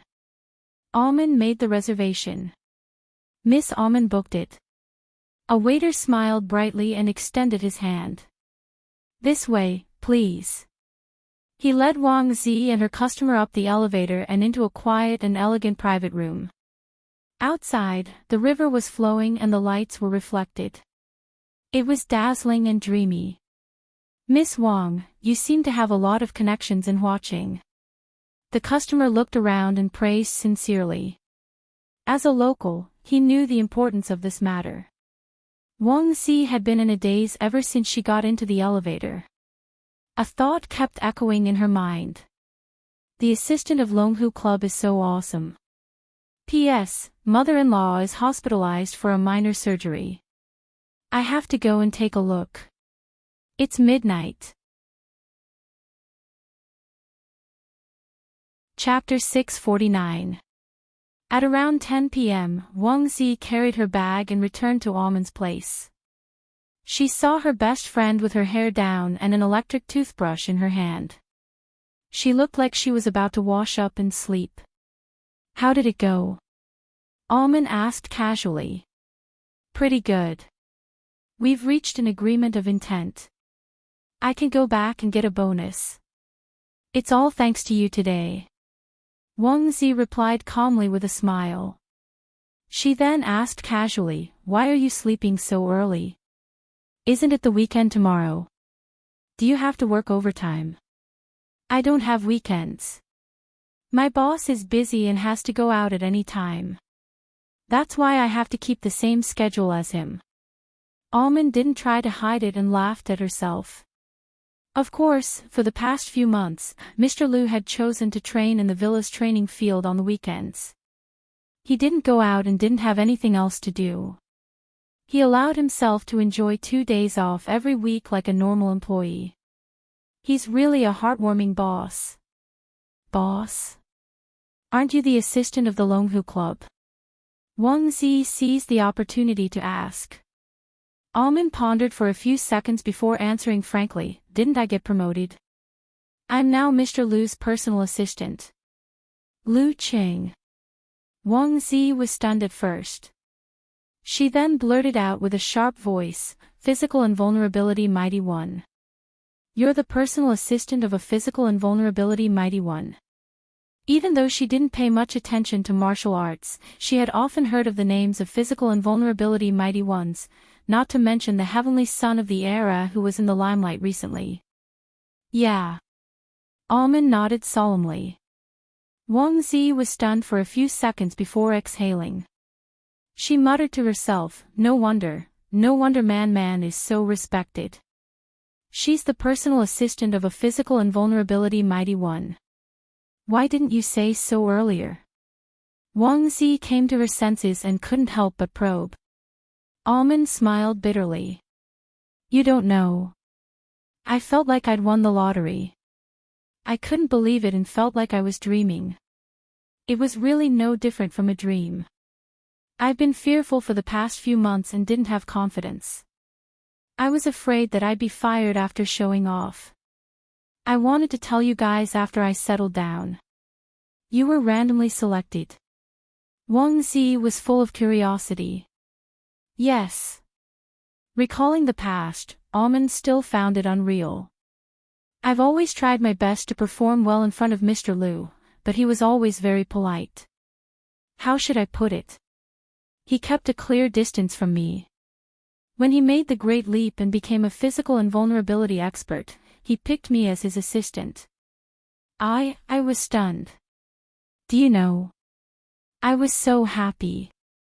The feelings that she had held in for months gushed out at once. No special interaction. Wang Zi was in the same state of disbelief as Almond back then. She kept feeling that there were some unknown details. It was impossible for a pie to fall from the sky, right? Even if it really fell, why didn't it hit someone else? Why did it have to hit Man? She didn't think that there was anything seductive in it. Instead, she thought of some chicken soup stories about interviews, such as how to straighten a broom after entering the door. Well, there is one thing. Didn't he leave the club with serious injuries? I've sent him messages of encouragement before, including on New Year's and birthdays, but they weren't mass messages. They were specially edited. That's the only one. Almond pondered and answered. Good people have good karma. Liu Qing would definitely choose an assistant with good character, not someone who flatters the powerful and tramples on the weak. After a moment of silence, Wang Zi felt that she had found the answer. Then she asked in a gossipy mood, what kind of person is he in real life? Almond laughed and said, I have to keep it a secret for my boss. That's the responsibility of an assistant. Well, what I can reveal is that he's really hardworking and down to earth. He's also a man who takes care of the feelings of others. It's a pity that he's already taken, Wang Zi teased casually. Then she asked, how much do you get a month now? Are there any special benefits? Since she knew the status of an inhuman, she wasn't unfamiliar with the lofty status of a physical invulnerability expert. And as the personal assistant of a physical invulnerability expert, Man wouldn't be bad either. Looking at the free 3 rooms and 1 living room, and how she could solve a problem that she couldn't solve with just a phone call, it wasn't hard to imagine. Almond gave a brief description, which made Wang Zi gasp in admiration. At the end of the story, Wang Zi took a deep breath and said half-jokingly, "When I go back, I can brag like them. What about my friends and classmates? You're much more awesome than what they said." Almond couldn't help but laugh. Seeing that her best friend's attitude didn't change fundamentally, she felt relieved. As Lu Qing trained hard day after day, the end of November came in the blink of an eye. At 8:30 p.m. on the 26th, he took the nanny van and arrived punctually at Huaqing Heishui Airport to pick up his parents' flight. More than 40 minutes later, he saw Qi Fang and Lu Jisheng with his sharp eyes. They were wearing down jackets to resist the cold of Shushan, and they were looking blankly at the people who were wearing thin and light clothes. Lu Qing smiled and went up to them. While describing the weather in Huaqing, he took the luggage from the old couple. At this moment, Amen and the driver, Xiao Zhenhua, rushed over and took the luggage. "Hey, girl, let him take it. He's strong," Qi Fang said politely. "Auntie, this is my job. Do you want me to lose my job?" Amen replied jokingly. "This is my assistant, Amen. This is my driver, old Xiao." Lu Qing introduced them casually. Lu Jisheng pushed his gold-rimmed glasses and said knowledgeably, "You're acting like a boss, just like Fatty Gua. But he calls you secretary, not assistant. How can Fatty Gua compare?" The last time Qing came home, he was stuttering when he saw him. Qi Fang retorted her husband out of habit. As they chatted and laughed, the family of 3 arrived at the underground parking lot and got into the nanny van. Seeing the light brown leather sofa, the bar with famous wine, the refrigerator with drinks, and the spacious space, Lu Jisheng and Qi Fang were shocked and became a little restrained. Under Amen's arrangement, they sat down without saying much. Lu Qing saw this and shook his head with a smile. He opened the refrigerator door and took out a bottle of Shushan specialty lychee-flavored soda for his mother. He poured a cup of tea for his father and then sat opposite them. He leaned forward and tried to find a topic to talk about. "Dad, Mom, how was it? How was the flight?" Qi Fang thought for a while and said unhappily, "Your dad is really something. He says he's one of the 8 great Vajras, but he doesn't follow the rules." Before boarding the plane, he took the boarding pass and passed the security check, saying that it was a small matter. But when the plane took off, he kept grabbing the sides and refused to move. He refused to eat, drink, or go to the bathroom. His body was so tense. "Didn't I get better later?" Lu Jisheng defended himself with dissatisfaction. There were outsiders here. He glanced at Amen and saw that she was focused on looking out of the window. He was slightly relieved and then exposed Qi Fang. "Your mom is the one who's crazy. She even went to the economy class to go to the bathroom. She counted how many rows there are and asked me to help her calculate how many people can sit on the plane. Is it interesting?" "Of course it's interesting. I can't just sit on a plane in the dark like this, can I? What should I say if they ask me when I go back to Shushan?" Qi Fang glanced at Lu Jisheng. Listening to the old couple bickering, Lu Qing smiled and added a few words from time to time. The family was happy and harmonious, completely shattering the previous restraint. The car drove back to Shipei Lake and entered Lu Cheng's villa. Qi Fang took a look at the decorations and fell silent. After Amen and old Zhao left, Lu Qing led them around and identified the room. Only then did Qi Fang and Lu Jisheng relax. "It's so big, but a little lonely." Qi Fang sighed casually. She suddenly felt that her son was truly independent and moved away from his original family. She was a little happy and a little sad. Lonely. You can stay longer. Lu Qing replied with a smile. No, your dad and I can't leave Shushan. We've become lonely old people here. You and Jika haven't had a child. Sigh, no, if you have a child, it's better to ask her mom to help. Mother and daughter can talk about anything. Conflicts can be resolved in a second. I've seen a lot of dramas like this. Qi Fang suddenly started rambling. Mom, I just mentioned it, but you've already thought about the child. Lu Qing shook his head in amusement and changed the topic. The old couple rushed all the way and quickly washed up and went to bed. After the lights went out, the room became dark. The wind blew outside the window and the sound of water was soft in the distance. Qi Fang opened her eyes and stared blankly at the ceiling. After a long while, she suddenly sighed and said, Qing has really grown up, he's a man with his own family. Lu Jisheng's mouth slightly curved. After a long silence, he replied with a smile and a sigh, because we're old. Chapter 650. Lu Jisheng and Qi Fang arrived at the Sky Shadow Li Gong Hotel in the nanny van and met up with the members of the Pure Play group. In the past 2 days, Lu Qing had reduced his training time and accompanied his parents around Shipei Lake.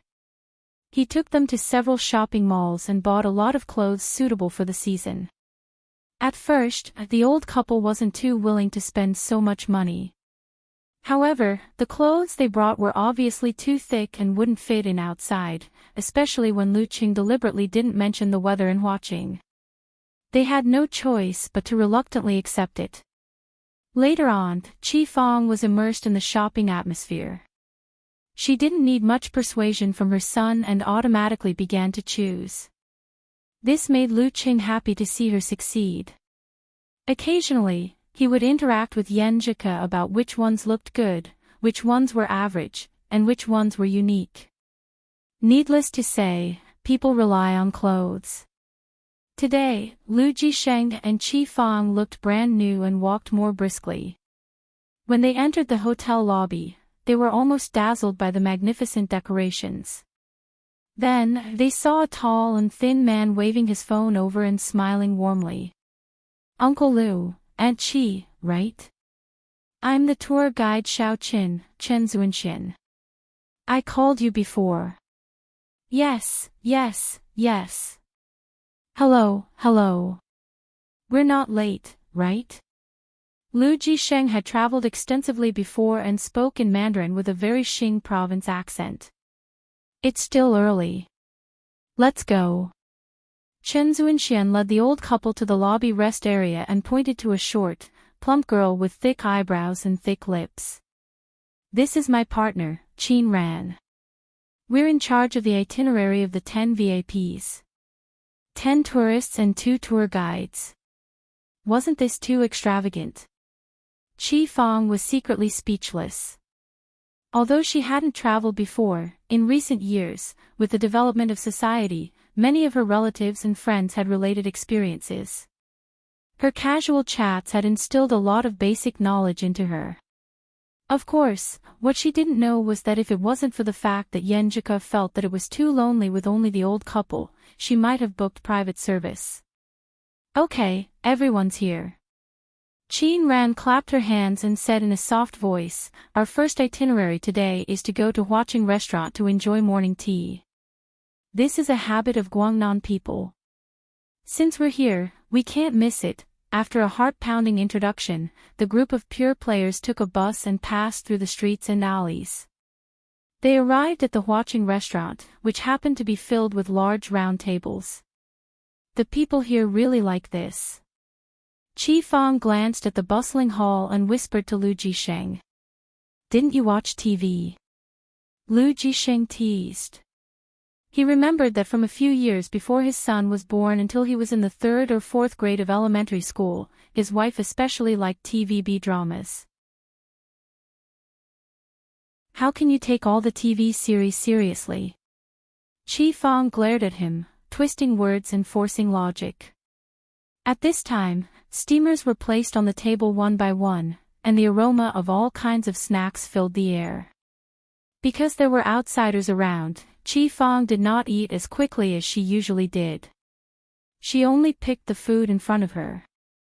An old man sitting next to the couple heard their discussion. He picked up his tea, took a sip, and asked with a smile, "What's the matter? Are you from Xing province?" His hair was almost completely white, but he was very hale and hearty. His dressing was very classy. "Yes." Lu Jisheng nodded and answered. Qi Fang did not speak Mandarin, so she felt a little inferior in this kind of communication. She only listened and did not speak. "Did your child sign you up for the group?" The old man asked again with a smile. He casually picked up a steamed chicken claw with abalone juice and placed it on the plate. Lu Jisheng swallowed the shrimp dumpling in his mouth and said, "Yes, he signed us up for the group online. We don't know much about this. I see that you didn't stay in this hotel." The old man looked like a businessman who liked to find topics to talk about. "My child is in Huaqing.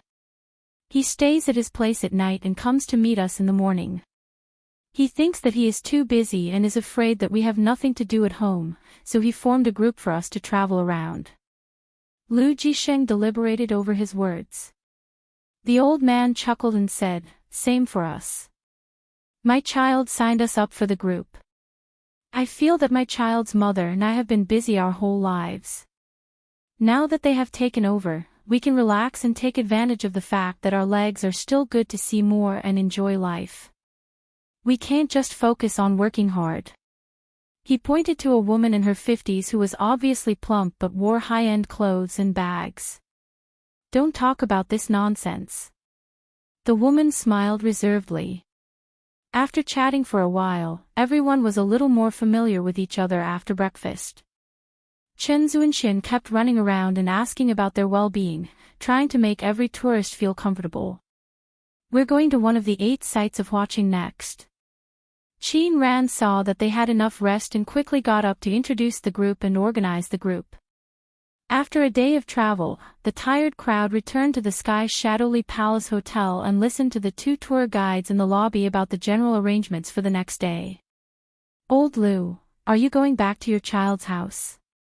The old man named Xiao Onkong was in good spirits and didn't follow the others to take the elevator to rest. Instead, he stayed in the lobby with his wife and chatted with Lu Jisheng, Qi Fang, and the 2 tour guides. "Yes," he asked the driver to come and pick us up. As soon as Lu Jisheng finished speaking, Qi Fang's phone rang. She picked it up and nodded twice. She looked at the few people opposite her and smiled in a modified Xing province dialect. "The car is here, we'll go first." "Okay, Uncle Lu, Aunt Qi, be careful on the road." The tour guide, Chen Zuanxian, got up and sent the old couple to the door. Xiao Onkong and his wife and Qin Ran stood in place and waved goodbye. Their eyes followed the Lu couple until they reached the glass revolving door. A silver-gray nanny van slowly stopped. Xiao Onkong's pupils shrank and he blurted out, "Military tag."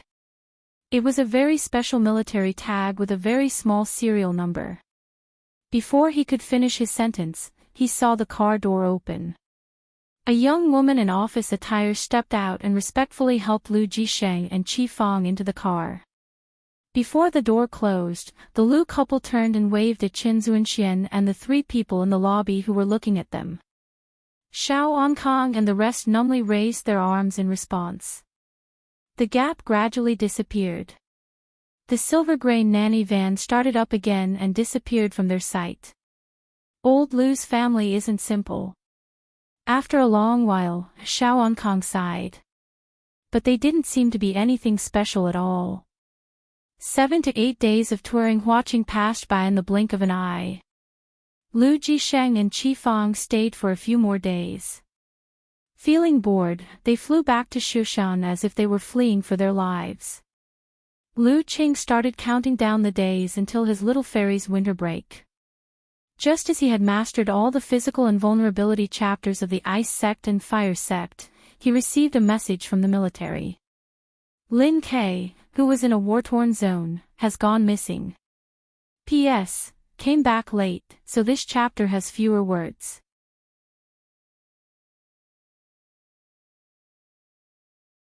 Chapter 651. Lin Ke is missing. Missing in the war-torn zones. Lu Cheng, who had just finished his training and was resting on the sofa, suddenly straightened his back. His slightly muddled mind suddenly cleared up, as though someone had splashed a bucket of ice water on him. Following that, worry, anxiety, and other emotions came one after another, filling up his thoughts. It made him forget to condense the ice heart and remain calm. Missing in the war-torn zones is often equivalent to death. He quickly typed out a reply and inquired about the specific situation. While waiting, he felt like he couldn't sit still. He stood up abruptly and paced around the spacious room. Many images of the past flashed through his mind. Lin Ke, who said sorry painfully when he lost to Zhou Jingquan. Lin Ke, who had a unique dry sense of humor. Lin Ke, who was cold on the outside but proud on the inside. Lin Ke, who had awakened his supernatural ability prematurely and severely injured Ping Liyun. He smiled innocently and begged with, "I've tried my best. I'll leave the rest to you." He wasn't just his brother-in-law. He was also a friend who had worked hard, struggled, suffered, and experienced ecstasy together. After a few seconds, the military contact sent a detailed report. Lin Ke has been missing in Tigny City, Tallinn for more than 48 hours. Confirmed by a physical invulnerability expert who majored in the unique arts of the Plague Sect, he's not dead yet. His exact whereabouts are unknown. The Sky-Leaning Sword and 7-star couple from Shushan study are on their way. Lu Qing glanced over and found the main point. He felt much more at ease. At the same time, he made a decision. He would apply for leave and head to the war-torn zones to help search for Lin Quebec. In the past, he probably wouldn't have done this because he wasn't strong enough. Blindly helping would be a waste of manpower and resources. But now, he had made the great leap and achieved physical invulnerability. He had even mastered all his martial arts. Regardless of whether he was a relative or a friend, he had to go. After making up his mind, he furrowed his brows and felt troubled. Should I tell Ku about this? If I tell her now, she'll be worried all the time. Days will feel like years. She'll be mentally tormented and her daily life will be affected. But if I keep it from her and tell her after the results are out, I'll have to make up a lie to cover it up. This is something I've made a promise and I don't want to do, unless it's to surprise her. From Ku's perspective, with her personality and mindset, she'll definitely be able to accept it. She doesn't want to be kept a secret, especially from the person who's closest to her. A husband and wife should be able to share and share. He switched to the interface where he was chatting with Yen Jika.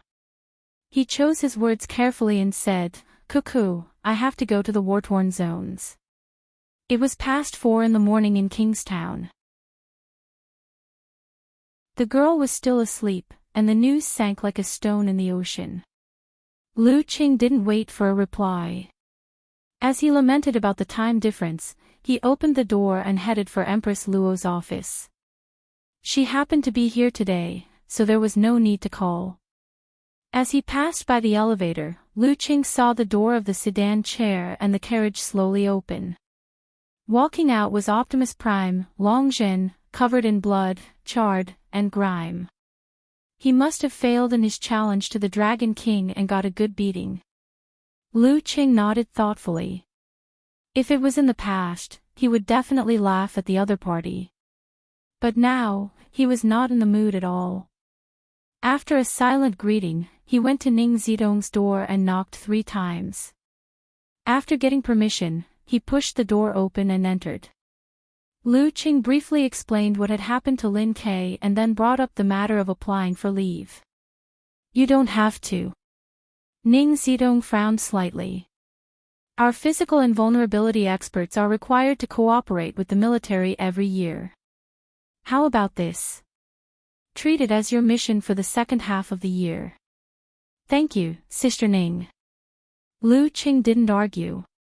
He immediately turned to leave, intending to communicate with the military as soon as possible. Ning Zidong tapped the table lightly and reminded him, the war-torn zones aren't just a few dozen countries. Your master knows a lot about this. Remember to ask him for advice. Don't be careless. Okay. Lu Qing nodded gratefully. With this reminder, he didn't rush to contact the military. Instead, he called his master. You want to help find Lin Ke? Asked Shi Jiangwo directly. He looked like he knew everything about the martial arts world even though he wasn't in it. Lu Qing answered, yes. He quickly asked, Master, haven't you been roaming the war-torn zones for many years? I'd like to ask about the situation there. Brat, you've come to the right person.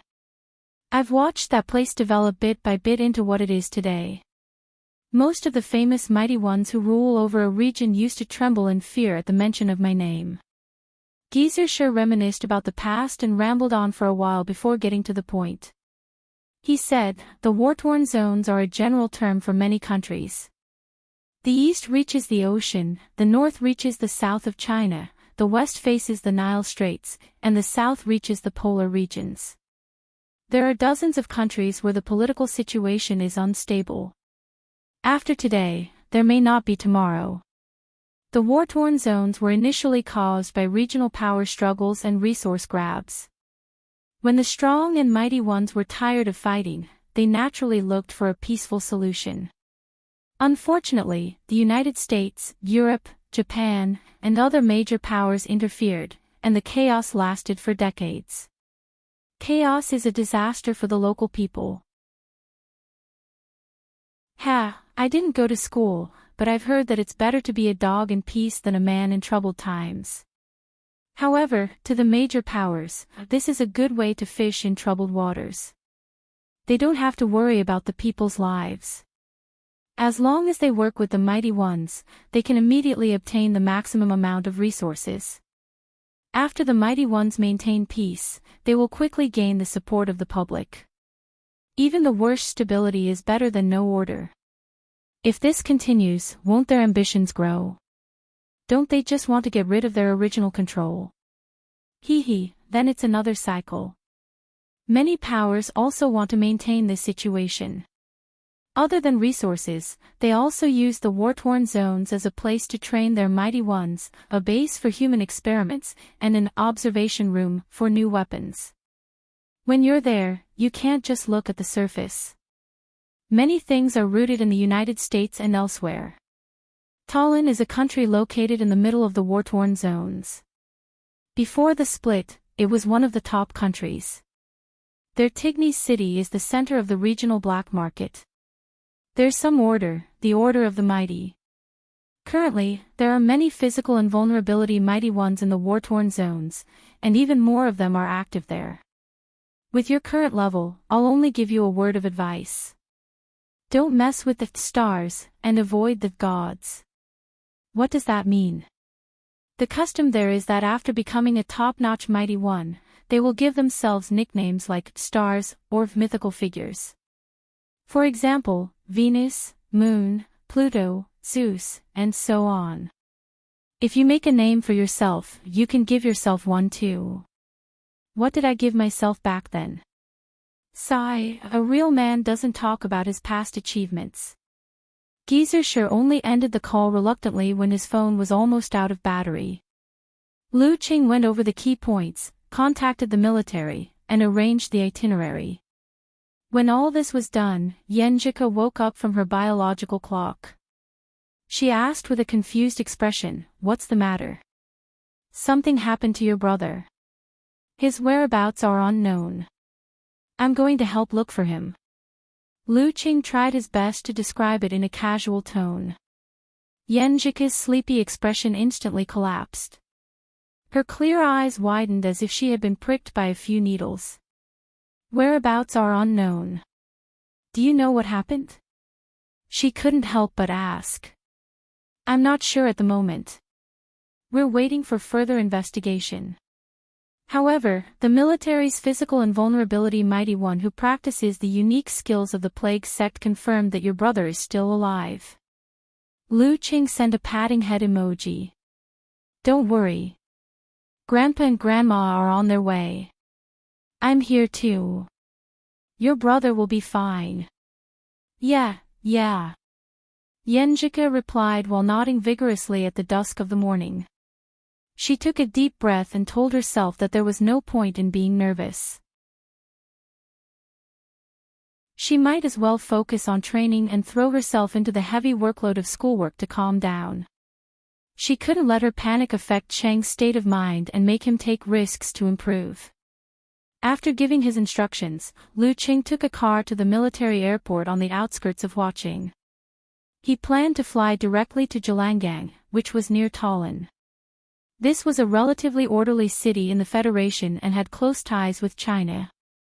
At 7:15 p.m., the temporarily arranged plane soared into the clouds. It first headed north, then south. In the entire cabin, other than the pilot, Lu Qing, and an officer were the only ones in sight. As the lights dimmed, the environment became quiet and oppressive. After flying deep into the war-torn zones for an unknown period of time, Lu Qing, who was resting with his eyes half closed, suddenly opened his eyes. Change flight route. There's danger ahead.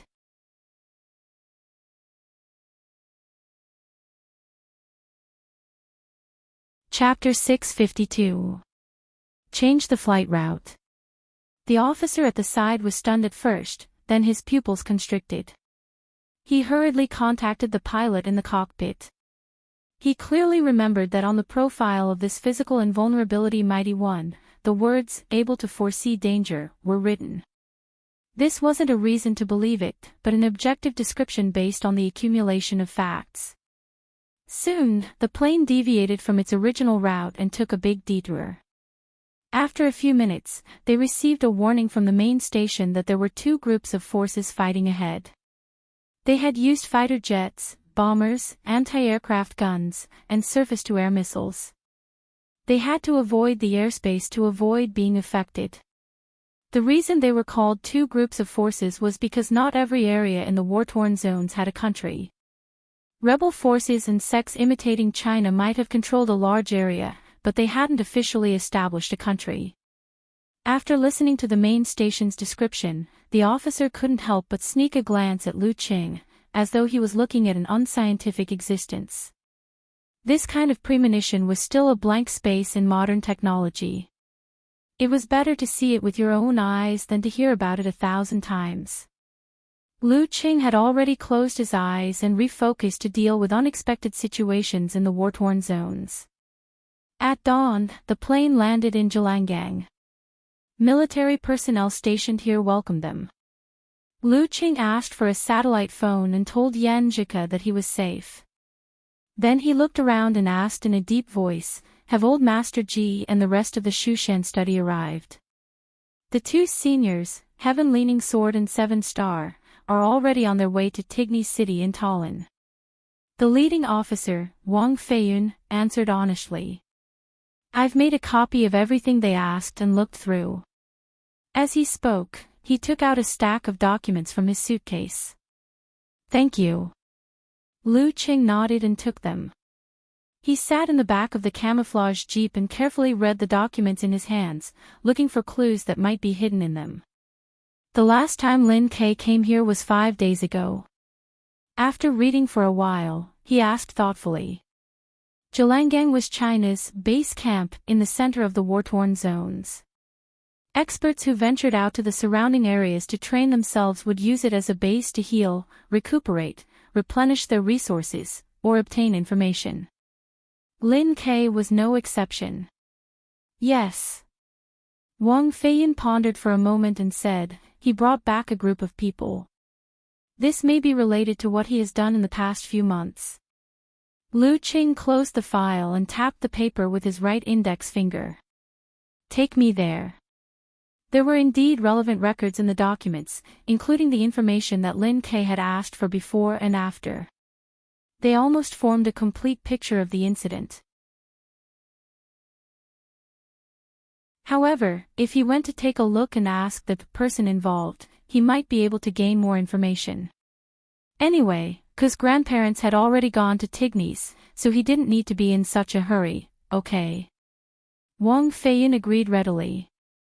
In Zhelangang, China had its own military base and airport, which was where Lu Qing had just arrived at. At this moment, the jeep drove away from the main gate, passing through the quiet and deserted streets in the morning light. Bullet holes could be seen on the walls, indicating that this wasn't a particularly peaceful place. When they arrived at the Chinese relief organization in the south of the city, Wang Feiyin led Lu Qing to a building in the back. Their mental conditions are very poor. Some even show signs of autism, he said, pointing at a large door.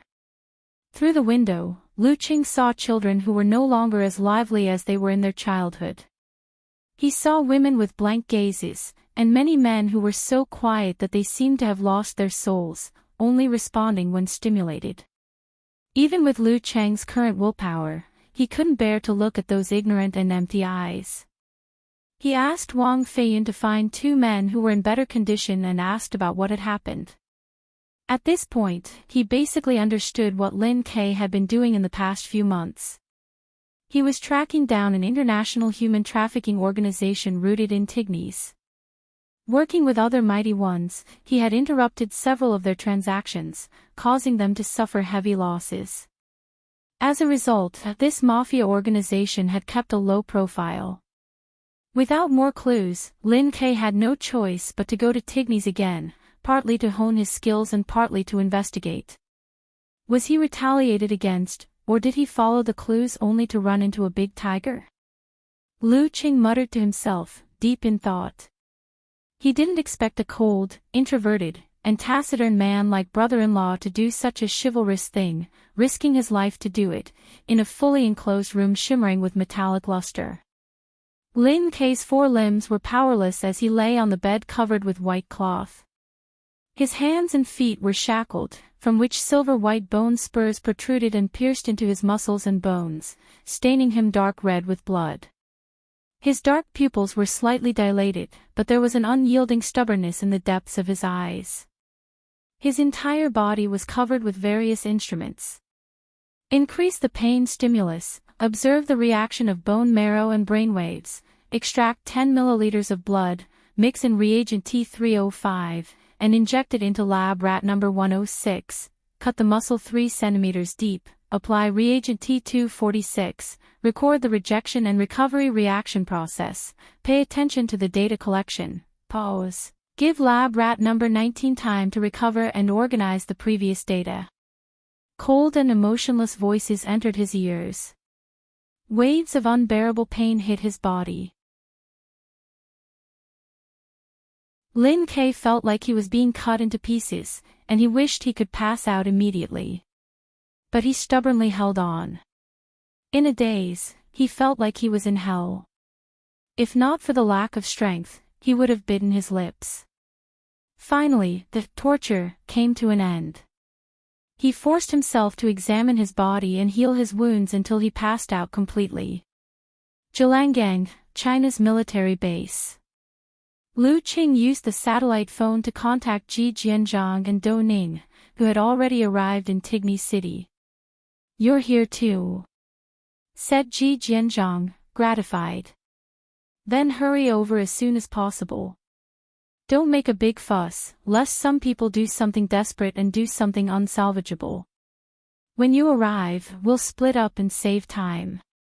At first, Lu Qing didn't understand.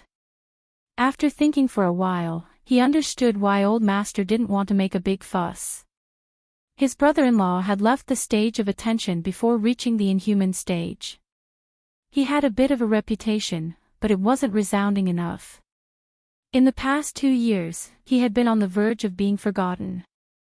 Therefore, his details wouldn't be taken seriously by the intelligence agencies of various countries. It was only natural that the organizations in the war-torn zones wouldn't know about his background. If they realized that kidnapping him would attract at least 3 physical invulnerability mighty ones, there would only be 2 choices left.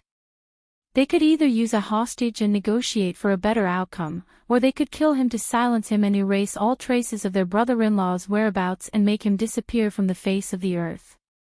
This possibility wasn't low. Of course, Old Master and Old Madam weren't willing to take the risk. They wanted to confirm the clues before sweeping the area with lightning speed. Phew. Lu Qing heaved a sigh of relief. After sharing the latest situation with his wife, he put away his satellite phone and asked for a map of Tallinn and Tignes. Without further delay, he left Jalangang. Measuring the distance by foot was faster and more agile than any off-road vehicle. In the afternoon, when the sun was high in the sky, he arrived at Tignes after crossing the mountains. He went around several entrances that were guarded by fully armed personnel and snuck into the city from an impossible position. His first target was the common street that was mentioned in the information.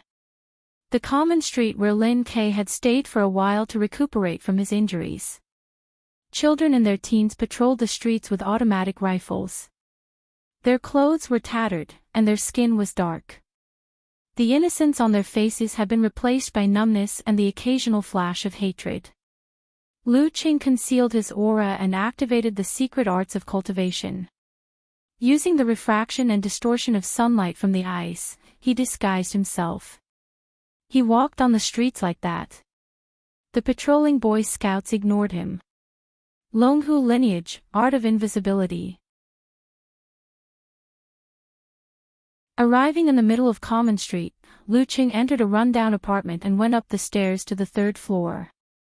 According to the information, this was where Lu Cheng's brother-in-law used to live. His landlord was called Ji Kong. Just as he was about to knock on the door, Lu Qing sensed something. He turned sideways and used his shoulder to force his way in. Beside the window opposite him was a gorgeous woman with black hair and eyes. She seemed to have lost all her bones. Her arms and body were wrapped tightly around a bronze-skinned man. The latter was Ji Kong. With a loud crack, all the bones in Ji Kang's body broke. He breathed his last. The snake-like demonic woman smiled at Lu Qing. She suddenly flipped backward and landed on the street. The whole process was smooth and natural, fully demonstrating her confidence in herself. Just as she landed silently, the woman immediately turned around. Her body faded, and she turned into a black shadow. She moved to a hidden spot with extreme familiarity and calmness. Just then, her vision blurred. She saw the young man from before standing in front of her, as if he had been waiting for a long time. Not good. Just as she was about to change direction, she saw Lu Cheng's palm strike coming at her. It was as fast as lightning, leaving afterimages. Bam! She raised her hand to block, but her face was hit by the palm along with her forearm. Her vision turned black, and she passed out without making a sound. After some time, she opened her eyes in a daze. She saw the young man from before standing in front of her with his hands behind his back. She heard his deep and dignified voice. "Why did you kill Ji Kong?"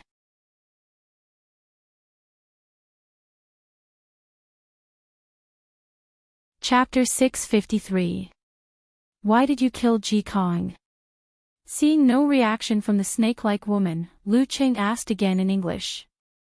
Anyone who could make a name for themselves in the war-torn zones had to master both English and Chinese in addition to their mother tongue. The woman, who had strangled Ji Kong with her body, tried her best to show her authority. "The organization sent me. Do you want to make an enemy out of us?" "I'm asking why, that's all," Lu Qing replied calmly. He didn't want to waste any more time. The word army appeared in his mind. Being stared at by those cold eyes, the woman who had undergone harsh training suddenly collapsed. It was as if she could clearly smell the scent of death. It was so terrifying, so terrifying. Her tears and snot flowed uncontrollably. Her body trembled like a sieve. I'll tell you everything.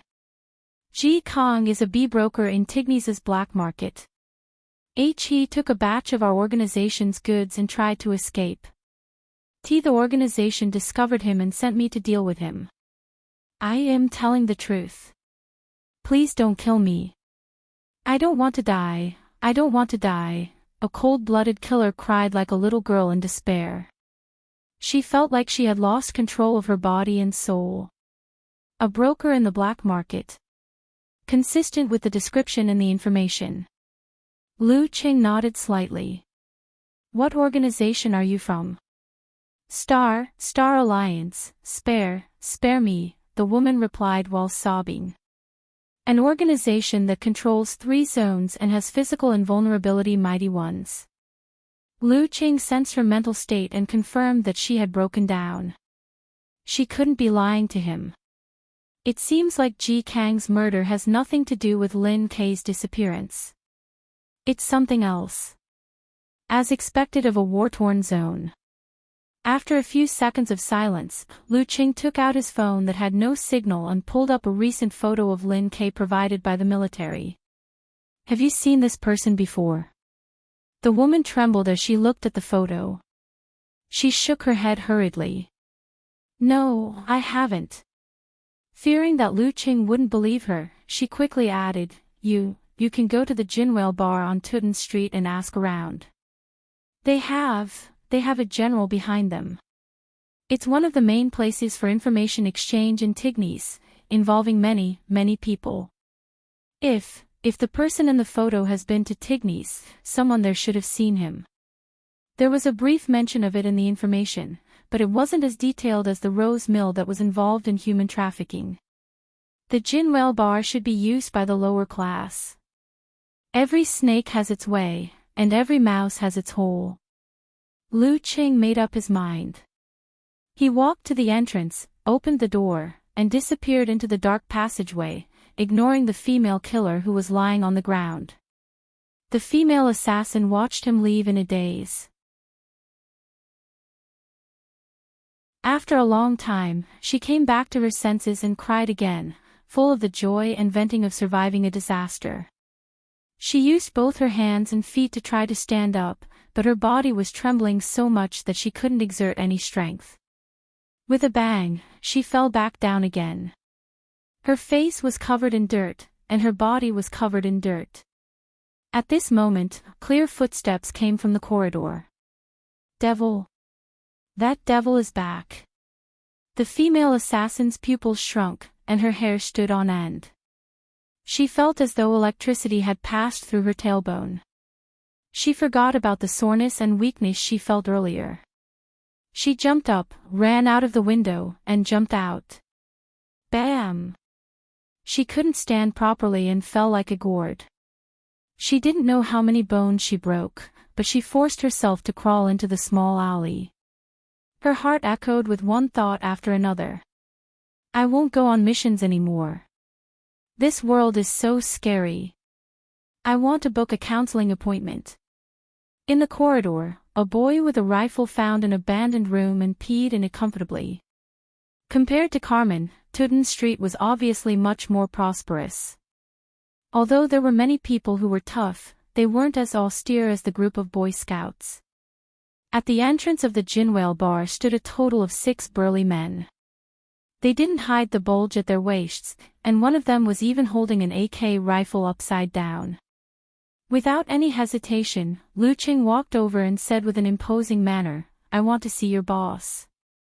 The 6 burly men suddenly felt a heavy burden on their shoulders. They couldn't straighten their backs. They felt that the young man in front of them was both tall and deep. His words were irresistible, and they only wanted to obey. Yes, as you wish. The blonde leader answered with trembling legs. He led Lu Qing inside.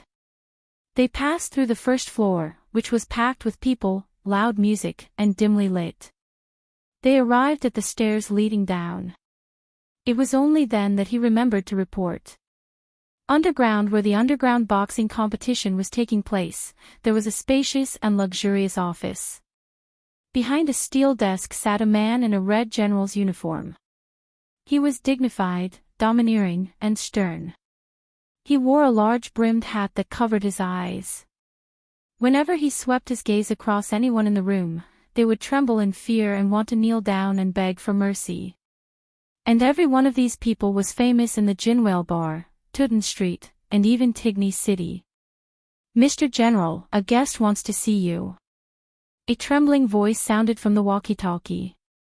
The man known as the general clasped his hands on the table. After a moment of silence, he said calmly, "Let him come over. Let's see who's looking for me by name." Lu Cheng's hands hung naturally, his index finger using the seam of his pants as a pendulum. He followed the blonde man down the stairs and found another world underground. Bypassing the ring filled with intense fights and blood, he arrived at the entrance of the office. He saw the bar owner in a red general's uniform and a large brimmed hat surrounded by more than 10 experts. "It's you." Lu Cheng was stunned at first, but soon smiled. This was someone he knew, the son of a Miluo warlord who had defeated him in the Four Nations competition, Vagar the General. He had honed his skills in the war-torn zones for many years. He had fought with the Taoist once and indirectly helped him reach physical invulnerability. "It's you." Vagar was stunned as well. His pupils constricted, like the tip of a needle, flashing silvery white. Unlike many experts in the war-torn zones who lacked external sources of information, he had long known from Miluo's intelligence channels that the old opponent before him was no longer what he used to be. He was a true general-level expert. Vagar let go of his hands that were clasped on the desk and retracted them in front of him. He seemed to be on high alert. He looked around at the experts before speaking in a deep voice. "Why are you here?" "To buy information." Lu Cheng went straight to the point. Vagar narrowed his eyes and sized up Lu Cheng. He couldn't see through the person he had defeated in the past.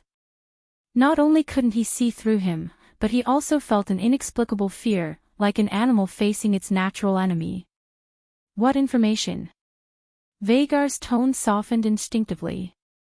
"I want to know if anyone has seen this person in the past few days."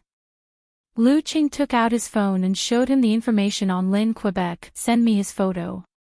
I'll get someone to ask." Seeing that it was a small matter, Vagar's body relaxed.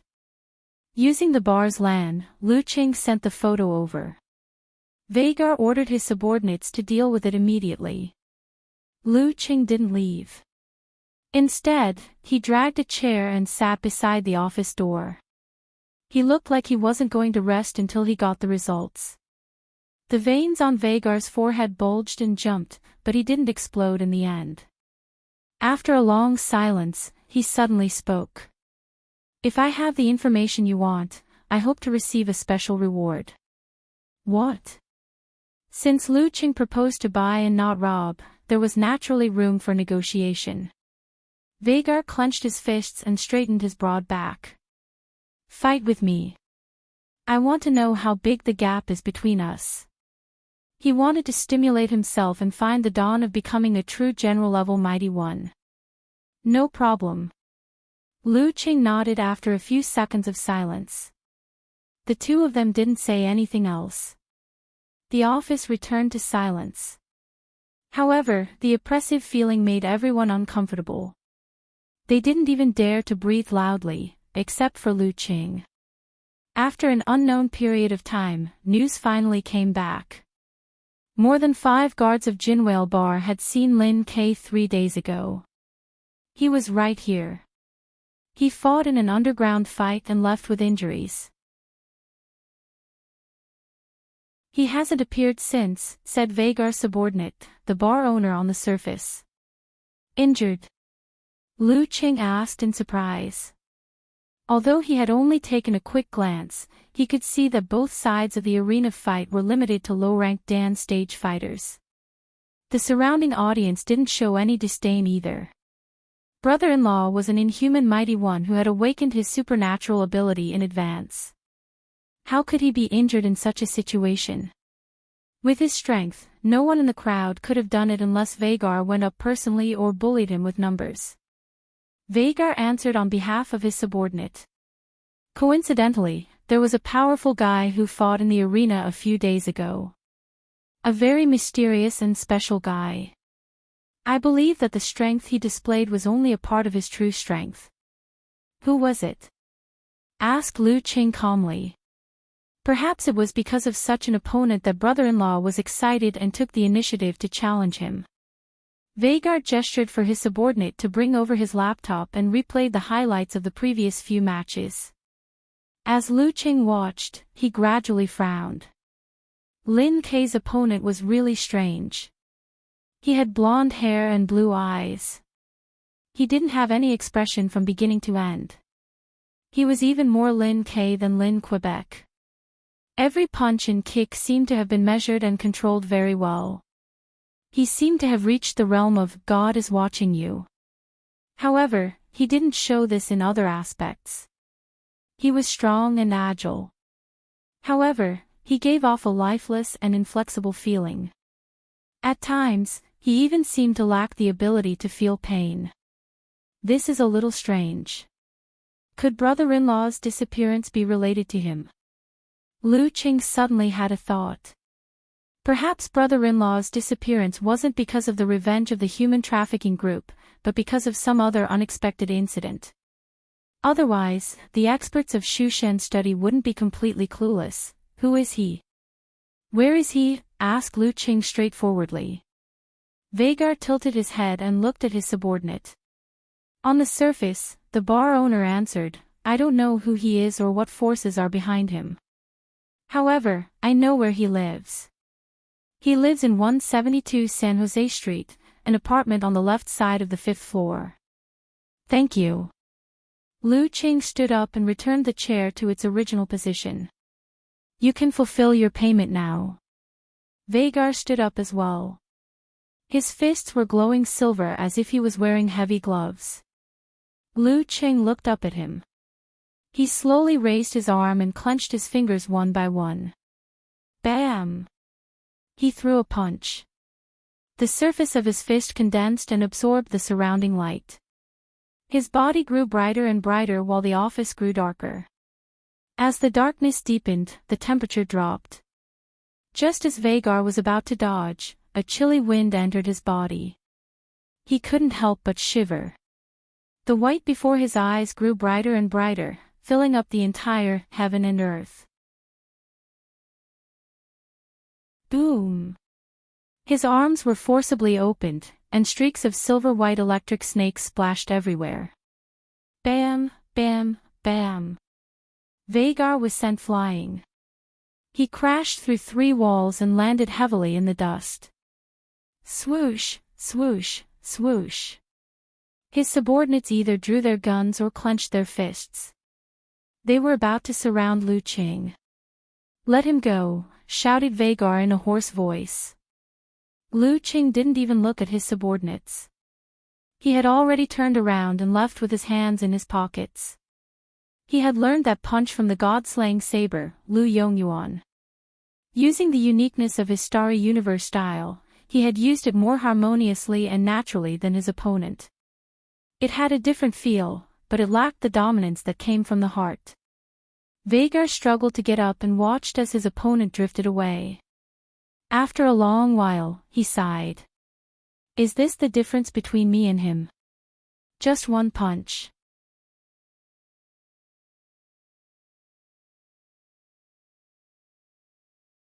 Chapter 654. After leaving Jinwell Bar, Lu Qing didn't head straight to San Jose Street. He had been on the move for Lin Kei's matter and hadn't eaten or drunk anything. His mouth was dry and his stomach was growling. Although he hadn't lost his ability to fight, he wasn't in peak condition either. His next target was a little strange. He couldn't be sure what kind of danger was lurking.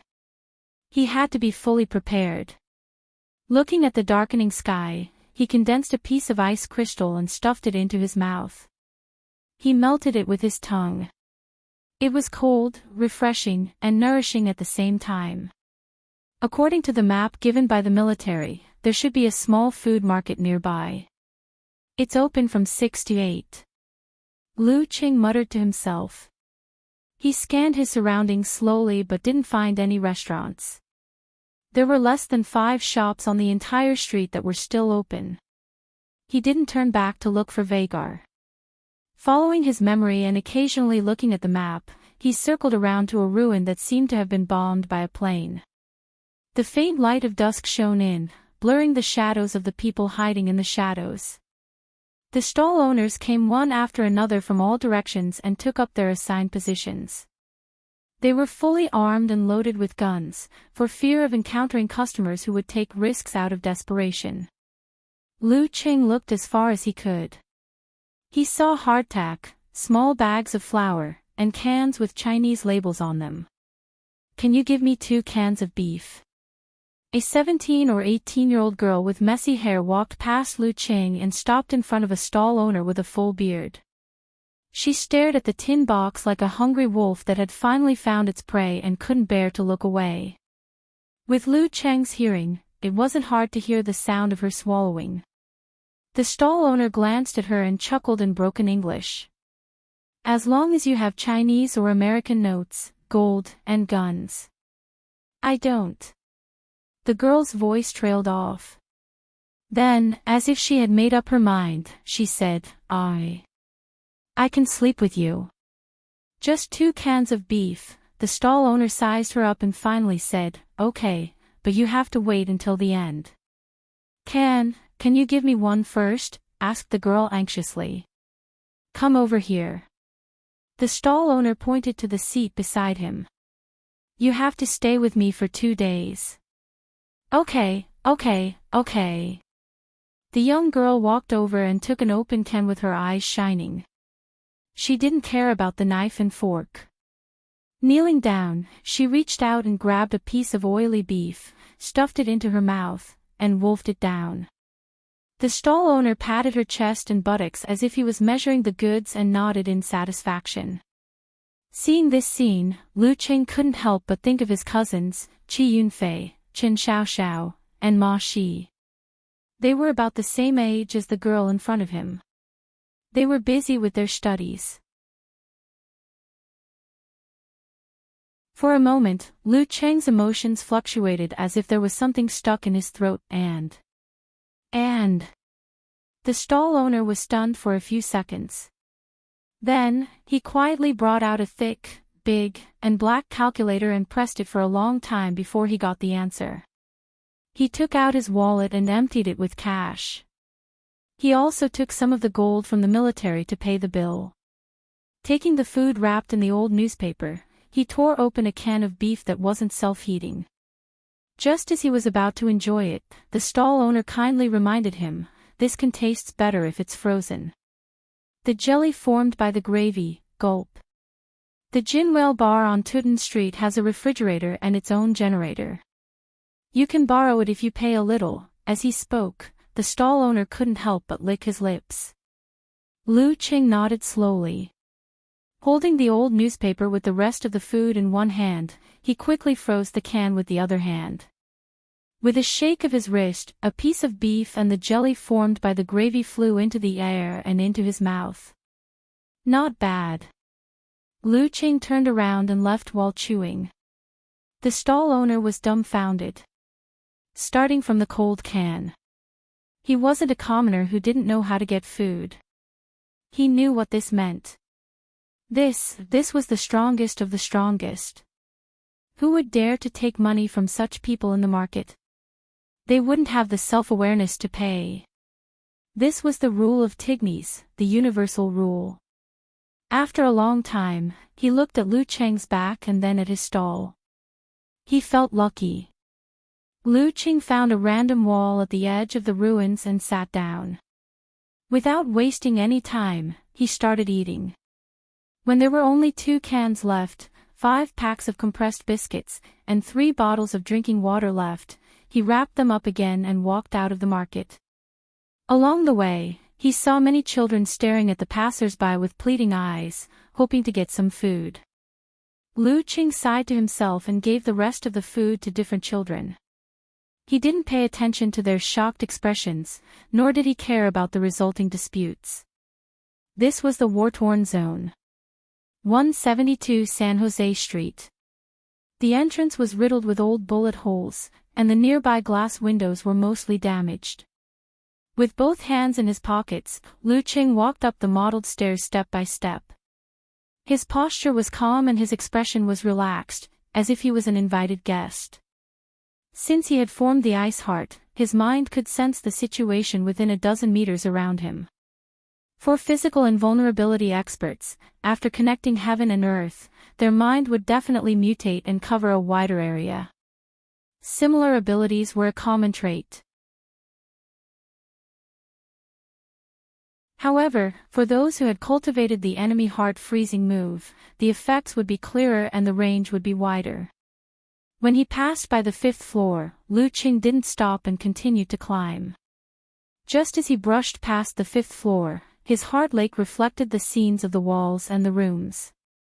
A tattered sofa, a table with all kinds of empty cans, some of which had not been thrown away for a long time and were even growing hair, no one here. Lu Qing nodded thoughtfully. He made a turn on the 6th floor and returned to the ground floor. He stood in the shadows and watched the entrance. It was already late at night. The street was dark without street lights. Only the apartments on both sides were illuminated by candlelight. In China, such a street would have at least 2 barbecue stores, 1 braised food, 1 fried rice, and a 24-hour supermarket. The roadside would be filled with tables, aromas, and alcohol bottles. Such a scene can't be found now. After all, for the sake of environmental protection, for the sake of green and peace in this world, there's at most a 24-hour supermarket. Lu Qing leaned against the wall with his hands in his pockets. He thought about the deserted and dilapidated surroundings.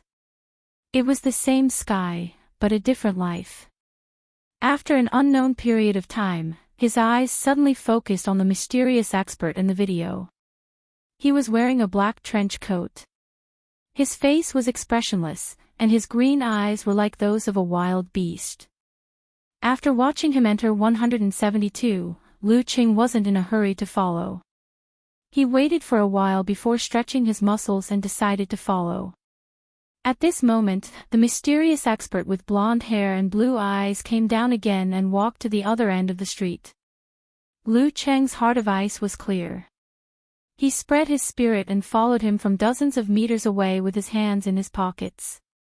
He also used the secret method of cultivation. He turned left, walked straight, and turned right. The mysterious expert with blonde hair and blue eyes didn't seem to notice anything unusual. 10 minutes later, he came to a ruin in the suburbs. He could vaguely make out the shape of a factory. The buildings had collapsed, and the steel was scattered. Suddenly, the mysterious expert with blonde hair and blue eyes turned around like a whirlwind. His cold eyes were fixed on Lu Qing. He can even detect this. Sure enough, it's a little weird. Lu Qing thought calmly. Whoosh! Whoosh! 2 people jumped down from the 2nd floor of the factory ruins. One was short, dark-skinned, with black hair and black eyes. The other had light yellow eyebrows and a single light blue eye. They either melted into the night or were muscular. They looked different, but they had the same temperament as the mysterious expert with blonde hair and blue eyes. Rigid, inflexible, not agile enough, strange and frightening. Seeing his companion blocking Lu Qing's way, the expert with blonde hair and blue eyes said in a flat tone, "Detestable and troublesome stalker." After that, he looked at his 2 companions and continued in a monotonous voice. The Tigny Security Police's reaction time is 30 minutes, the City Defense Forces is 15 minutes, and the experts nearby are 5 minutes. Number 4, Number 6, end the battle in 5 minutes. Number 4, Number 6. Lu Qing frowned slightly. He took out his right hand from his trouser pocket, the remaining coin in between his fingers. Clang! He flicked the coin into the air.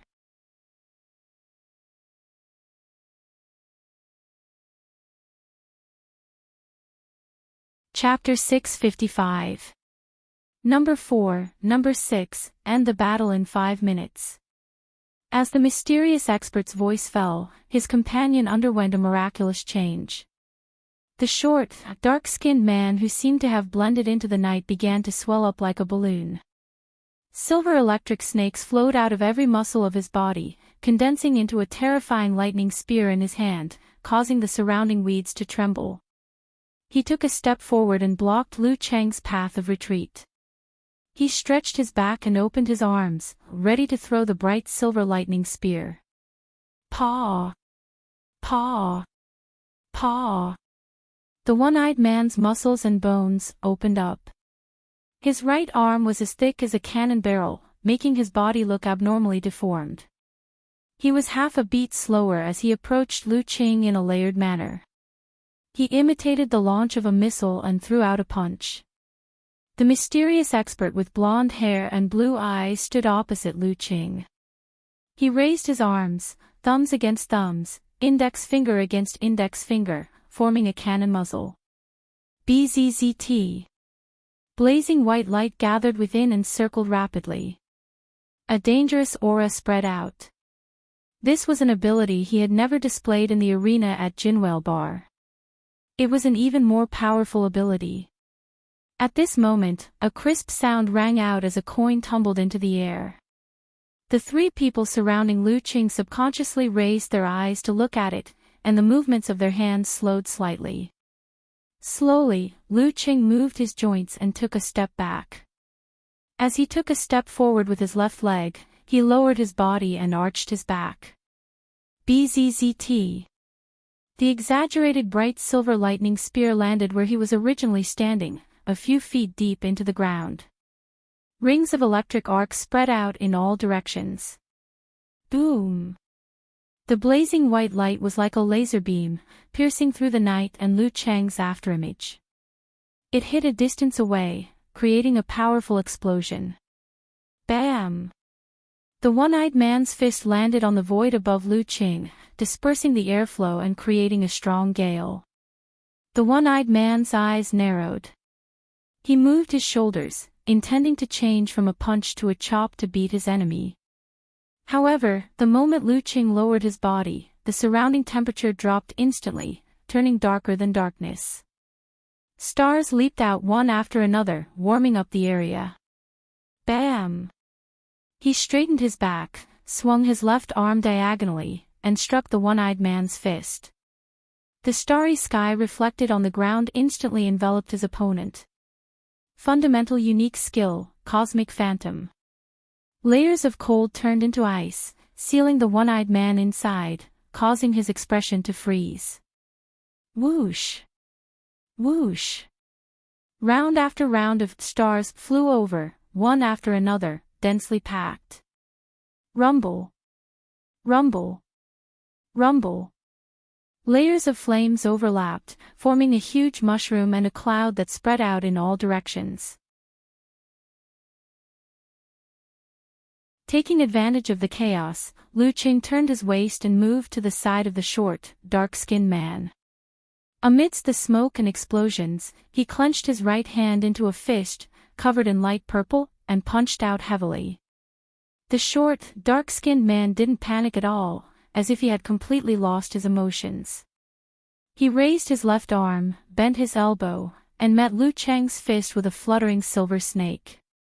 The blonde guy didn't look at the one-eyed man's end anymore. Facing the enemy's back, he slid forward and threw a punch.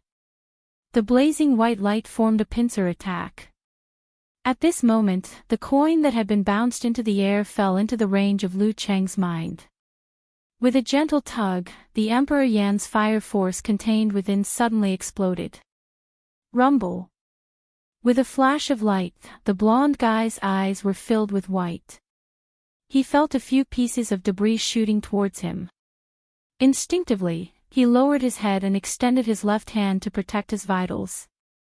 The short, dark-skinned man's body and mind trembled, as if he was experiencing an uncontrollable knee-jerk reaction. Rumble. Lu Cheng's fist, which was covered with a faint purple flame, hit him on the elbow. The electric snake disintegrated, the skin was instantly charred, and the enemy was trembling all over. Under the force of the rebound and the pressure of the paralysis, he turned his waist and back. As if he was skating on ice, he nimbly turned to the back of the short dark-skinned man, causing the blonde guy to hit empty air. Bam!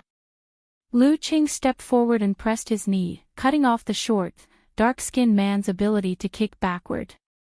At the same time, he extended his right hand and firmly pressed on his opponent's elbow joint. Bam! Lu Cheng swung his left arm and punched out. The light purple was restrained and looked like only a thin layer. The short, dark-skinned man couldn't block in the shock. He wanted to jump forward to avoid this fatal blow, but how could his speed be faster than a punch? Rumble. Lu Cheng's left fist landed squarely on the enemy's back. The enemy's flesh and blood immediately disintegrated. Pieces of flesh and blood flew in all directions, burning with flames. Plop! The short, dark-skinned man fell to the ground, leaving only his waist and lower body. Bam! Bam! Bam! In the spreading mushroom cloud, more than a dozen pieces of charred flesh and melted and twisted metal proved the existence of the expert, the one-eyed man. The blonde guy stopped in his tracks, turned around, and fled without hesitation. He didn't look like he was about to collapse. It was as if he had judged the situation in an instant and made the right choice. At this moment, a deep, solemn voice suddenly rang in his ears. Formation. The surrounding airflow transformed into layers of shackles, firmly imprisoning the blonde guy in place. His eyes were blazing white, as if there were turbines pressurizing in his body, trying to break the shackles by force. Lu Cheng caught up with him in one step. He shook his arms and stretched out his hands. They passed through the cage and clasped the shoulders of the blonde guy. He suddenly turned his waist and back, lifting and shaking his palms. Kacha! Kacha! The sound of joints falling off and bones cracking could be heard from the blonde guy's body. The condensed blazing white dissipated helplessly, turning into light and shadow. With one strike, this mysterious expert turned into a pile of mud without the support of bones. At this moment, the coin fragments fell to the ground in different directions. Lu Cheng didn't waste any time. While watching the blonde guy fall to the ground, he concentrated on the ancient words in his mind, outlining the blood evil chi. Army. He said coldly and sternly, imprinting a sharp and terrifying feeling on the unguarded mind of the blonde guy. Lu Cheng thought the guy would break down instantly, lose control of his bodily fluids, and answer whatever he asked. Unexpectedly, the guy didn't react at all, as though he wasn't afraid at all. Strange indeed. Lu Cheng muttered to himself. He switched to the secret arts of the fire sect and the secret arts of the cultivators, but it was still useless. Whether it was mental intimidation or forced hypnosis, it was like facing a corpse. Seeing this, he thought of something. He pressed between his eyebrows and directly used his strong mind to attack the guy. Over and over again, after a total of 9 times, Lu Cheng suddenly heard an illusory shattering sound. The blonde guy finally showed a pained expression. He rolled with difficulty and roared in a low voice, "Let me go, let me go." Who am I? Who am I? Lu Cheng watched quietly, squatted down, took out Lin Kei's photo, and hung it in front of the guy. His voice went straight into the guy's ear. Where did you take him? The blonde guy's condition clearly wasn't suitable for step-by-step questioning. He simply assumed that the guy had something to do with his brother-in-law's disappearance. He boldly hypothesized and carefully verified it. The blonde guy, who was still groaning in pain, followed the question and looked at the photo. He was stunned for a moment. Number 16, it was number 16. He was originally a terror-level expert. I am number 5. No, I am not. His voice trailed off, and his eyes were unfocused, hiding the sluggishness as though his head had been hit hard. Where did you send him? Lu Qing was delighted, but immediately tensed up. He asked in a low voice. My brother-in-law's disappearance really has something to do with these mysterious guys using numbers as code names. The blonde-haired, blue-eyed man gasped for breath. Base, Tigny's Northport base. Before he could finish, something seemed to have been triggered. Blazing white flowed in his body and exploded silently. Lu Qing couldn't stop it in time. After the blazing white disappeared, the blonde guy curled up even more painfully. Every muscle seemed to have gained its own spirituality, dancing on their own. Ah! Amidst his screams, his waist shriveled, and the muscles on his back bulged. 2 new arms covered in scales grew out. Genetic breakdown. Lu Qing muttered to himself. He stopped trying to save the guy and gave him a quick death.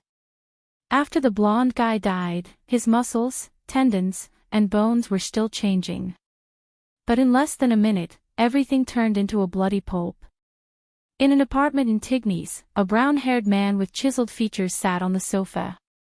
He stared blankly at the blank TV screen, deep in thought. He wore a green and white baseball uniform with a large number written on the back. 16. Suddenly, his eyelids twitched. There seemed to be a flash of light in his eyes, as though he was equipped with a retina-based communication device. The signal sources of number 4 and number 6 have disappeared, the blocking program of number 5 has been activated. The old man in the green and white baseball uniform stood up abruptly and looked towards the outskirts of the city. The signal source of number 5 has disappeared as well. Narrowing his eyes, the man walked to the window, pressed his palm, and leaped out. He clearly had terrifying strength. He believed that he didn't have to fear anyone in Tigny's. Even if he couldn't beat them, he could still escape. Lu Qing looked at the bloody pulp on the ground. After a few seconds of silence, he took out the satellite phone from his backpack and called Grandpa G. Hello, Senior G. I found a clue to Lin K's disappearance. Can you come over? Sure. Ji Jianzhang didn't ask for details. He trusted Lu Qing fully. P.S. This picture was updated at 12:30 p.m., but Qidian's backend drew it. Looking for recommendation tickets on Monday. You're tuning into the Journey of the Soul YouTube channel. Don't forget to subscribe and join us on this journey to catch the most captivating stories.